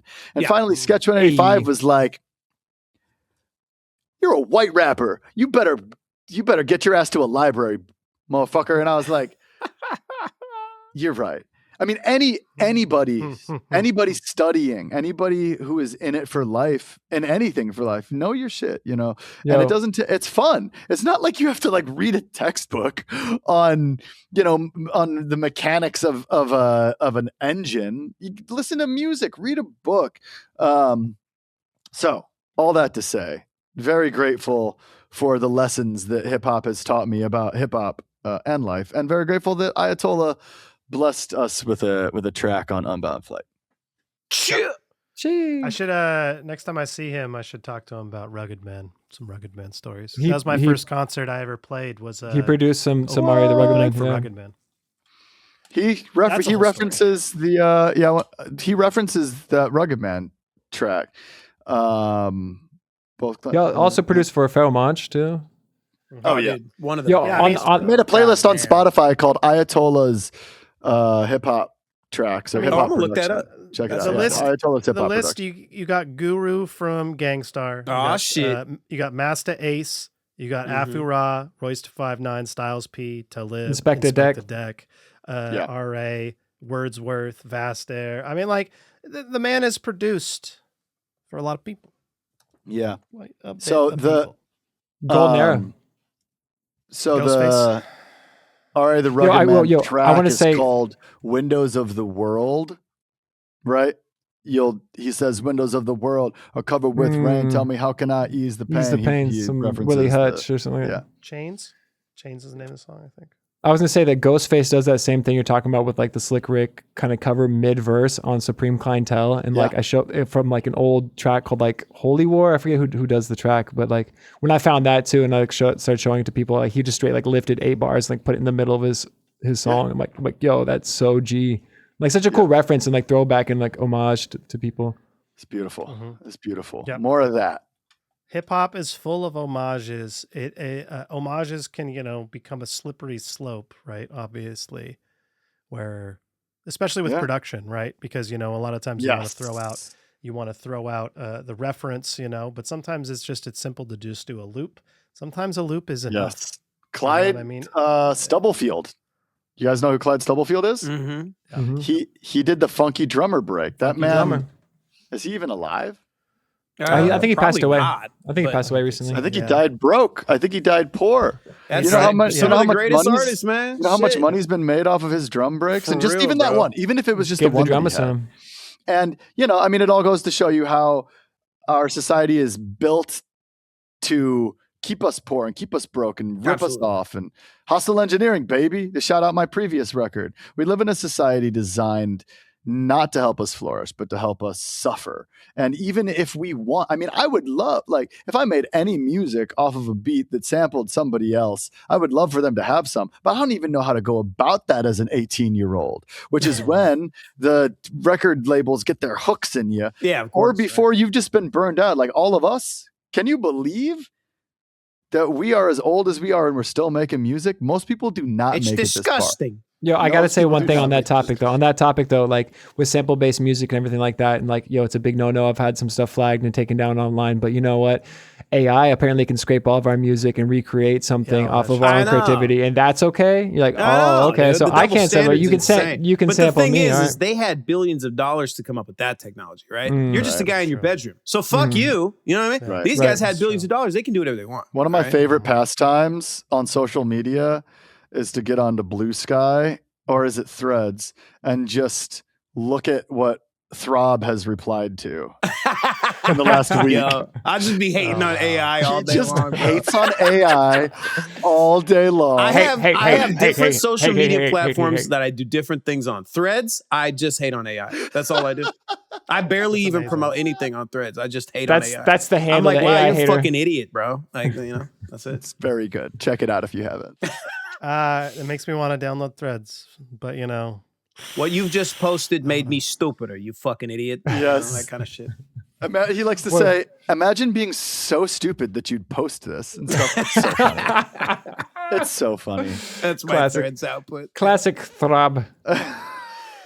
I'm not such a curmudgeon on Instagram. You know what I mean? No. You promote your music. You uplift people. Yep. Threads. It's so funny because like Spicy my bio on Threads says "silly little guy," and then everything I post is like The "fucking dating- piece of shit." I fucking hate you. I bet that infuriates people that you pwn. Well, Rob is a Gemini. It's been brought up. Nice. Clearly. Birthday coming up. There you go. Yep, birthday coming up, baby. Actually, the tour with Shrapnel is like my birthday. It's your birthday gift. celebration. Birthday tour. You should call the tour the Daily Curmudgeon. Yeah, we should. Let's call up Prem right now and tell him, hey guys, I know this We're is the changing Shrapnel, everything. This is Rob's birthday tour. Your first Nice. opener has decided this whole tour is different now. Change the flyer. I saw you're doing a few shows with them. You're in Portland. You're in Seattle. You're even in like the Bay. I know you're in California. Yeah, I'm going to be in like Corvallis. I'm going to be in San Francisco. Yeah. I like how you put Corvallis ahead of San Francisco. Well, obviously it's more important. Is Corvallis west of Southwest. Southwest southwest? of Portland. Yeah. It's just south of Portland. I'm going to be driving these guys. I AJ Swade's going to be with us for a while. It's going to be fun. I'm going to be, shout out AJ Swade, the God. I'm going to be somewhere in California in June, teaching kids how to make podcasts. I'll get back to you on that. Maybe, I don't know. That sounds cool. Maybe busy. Well, that sounds cool. Well, all these, all these life highlights make me want to listen to a song about highlights. So that's what we're going to do is we're going to end the episode with a song called Highlights featuring Mustafa. And it's Basil? No. Yep. It is Basil. Yep. Oh, shout out to Mustafa, who I was touring with for those Tulip Kweli shows I previously mentioned. Yeah, big shout out. So this song, another hustler for sure. Kip sent me this beat. Okay. We initially were going to write this song about highlights, about like things we liked, and Kip was going to rap on it. And we like the magazine. He has some highlights for Karma Kids, and he was gonna spit on it. He had written a verse after our first tour, the Atlantic Slide tour. I don't even remember this. Really? And I remember all these plans. And then we sent it to Mustafa. Kip, you can talk about Mustafa's role in this because that's your very good friend. How I remember it was, did we send it to him? Mm-hmm. No, I think he rapped on it when I was in Munich in the studio. Yeah, so I met him in Munich by chance because it was just so random because he was doing some stuff with like a really OG clique, like the first rap crew out of Munich called Main Concept. And I went to DJ Glam's studio with him, and a larger picture real quick is there's someone in Munich named Vasim who does a lot of like political activism in rap. And by chance, I was at his house randomly. He invited me to his house, not to get into a larger story. And he's like, I'm going to Egypt tomorrow. I'm like, oh, I know someone in Egypt. And I knew him through Colin. I actually never met Mustafa. I just knew that like he had lived in Cairo. And I'm like, you should link with this guy, Mustafa, who's over there. And I didn't hear anything about it. And then I came back to Munich maybe like 6 months later. I forget how long. And then I saw that he was touring and doing some shows with Vasim. And I was like, oh shit, they must have met in Cairo. And I wrote him like, hey, I'm back in Munich. We should link. And he invited me to that session at Glam Malicious's studio. Went in there, and like I'd met Glam before once or twice. He's the producer for Main Concept. And one take, boom, killed the verse, one take. I'm like, damn, this is really good. Take. Yeah, I was like, okay. Well, I'm like, hey, I'm going to go to my friend, the Weltunter Gang's studio, the Fast Forward 22 studio. Do you want to come with me down there and like record a verse? And he was like, sure. So same thing, one take. And I'm like, yo, you down to do a shout out? He's like, yeah, did the shout out for the first EP. He's on Novel Path. Yeah, he's on Novel Path doing a shout out. And then we kind of built a friendship from there. So, sick. I didn't know that you met him in that moment when he did that shout out on Novel Path. Yeah, and he also did a verse. He's very dope. So yeah. I then got the verse, and I was like, I need to like mirror his verse. I really like the way that he starts it. You'll hear a lot of similarities. And he sprinkles some Arabic in. And then Draw was like, why don't we get your boy Basil to sing in Arabic on this track too? So we asked Basil for a verse or a hook, and he hit us with both. And so when we were on tour last time, when we were in Cleveland, we sat with him and kind of worked through the track and like expanded the track to have more room. Basil recorded his stuff, and then I went back to Cleveland for a show with Basil and the Supernaturals and sat with Basil and the guitarist Joe Rangel. And since it was a longer track and Kip had just like looped 8 bars and then another 8 bars, we flipped it so that it would be longer, and Joe Rangel added some guitar, Basil added some drums and percussion, and then I wrote my verse and put the arrangement together, and it was like clearly the album has to end with this groovy song. Are we gonna say goodbye after we play it, or is this goodbye? This will is be it, goodbye. Buddy. We're gonna end on the note of the song, and then it's gonna go out. Okay. So we want to, before we play it, we want you guys to tell all of our listeners where they every can one find of them, you. Everyone. Where can you be found? Good luck trying to find me. Where is your home address? Tell them. No, don't dox yourself or be doxed by. So you can find else. NortherDraw at NortherDraw. It's a unique name. It's all over the place. The SEO is on point. If you look for NortherDraw, you're gonna find my man. It's one word. Capitalize the N and the D for me, real quick, everybody. And Draw is currently in Munich, but he bounces around. We're travelers, So keep up. Try to keep up. I'm currently in Portland at the moment. Yeah. The land of ports. The land of ports. And now you tell everybody where to find me, right? That's how it goes. LT Headtrip can be found bouncing around DC, also to Ohio, and at LT Headtrip. You know it. Everything's LT Headtrip. And I also run the Karma Kids. So we are the Karma Kids. If you look that up, you can find us. And on top of that, you go to ltheadtrip.com. I got a website, y'all. Shit! You don't even have to get on social media to get a hold. You know what? LTHeadtrip at Gmail. Hit me up. Wow. Send me cat pics. Wow. Yo, NortherDraw at Yahoo at AOL Messenger. I just I want to thank you guys for having us on.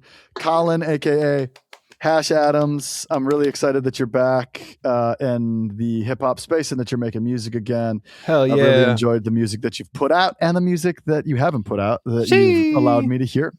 I want to give a big shout out to Rob, aka RLS, aka Black Magic Noise, Don Juan, the one and only, representing Everett, Seattle, the Northwest, holding it down.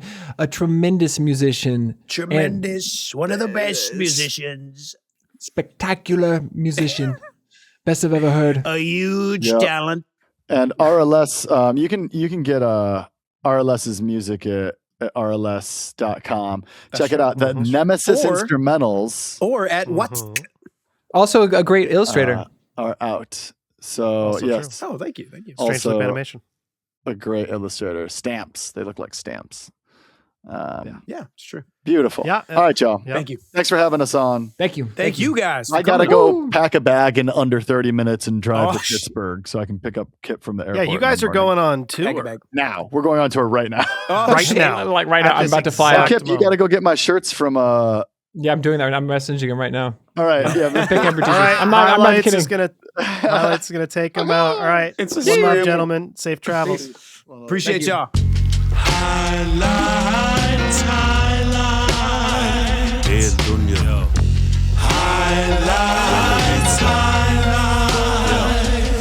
Picture the power that we possess when the palette gets reassessed and the colors change. Shades of the sun while it fades on lovers' lanes.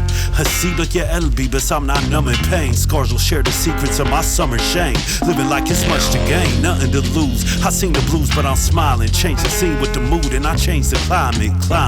That comfort you come from could be considered a cage. If it's all the same story, what good is flipping a page? Yebni is smiling, Kalima's mood. Swear I'll never tell you nothing but the truth. That you slip inside my shoes, how it feel to be stepping with no direction, no clue what I'm about to do, but repping in every section. As long as I got the breath, then I'm blessing it with the words. Ain't no cages, that shit is for the birds, it's for the birds. Habibi, believe me, it's easy, does it? Ain't nothing but a flight to rise above it, and I love it. Highlights. من نقاط الملخصات خطة الحياة نعرف الله.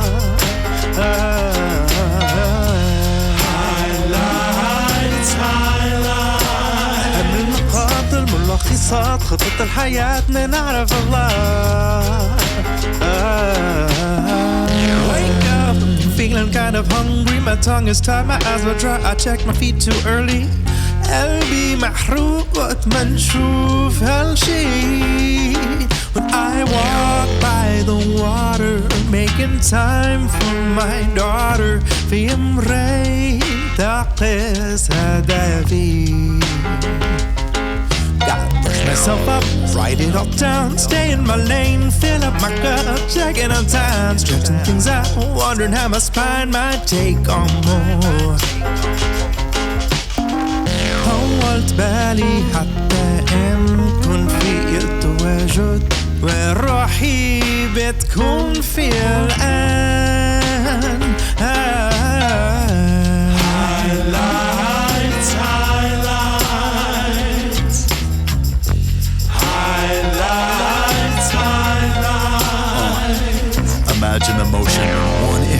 bold to be stuck rigid and cold, is spun again and again till it break the mold. The subtle difference in a story, each orator recalls till that decisive moment, unspooled as a keystone. Feel the calling to new soils, the angles you brought home, the anguish of small comforts, the truth that a song holds. We find neighbors where others design borders. We go undermine authority for glory yet untold. Gotta origami possible from a cognitive map, the expansion that unfolds from a critical novel path, the unknowns promised from an unbound flight, and the post-harbor possible at the end of the ride. We travel through it and channel music to radical humans who dance to loosen up shackles while we expand communion. Believe me, Rafi'i, we keep it moving. Combustion, momentum, revolution. Let's do this and celebrate the highlights. أهم النقاط الملخصات خطة الحياة نعرف الله. highlights. أهم النقاط الملخصات خطة الحياة نعرف الله.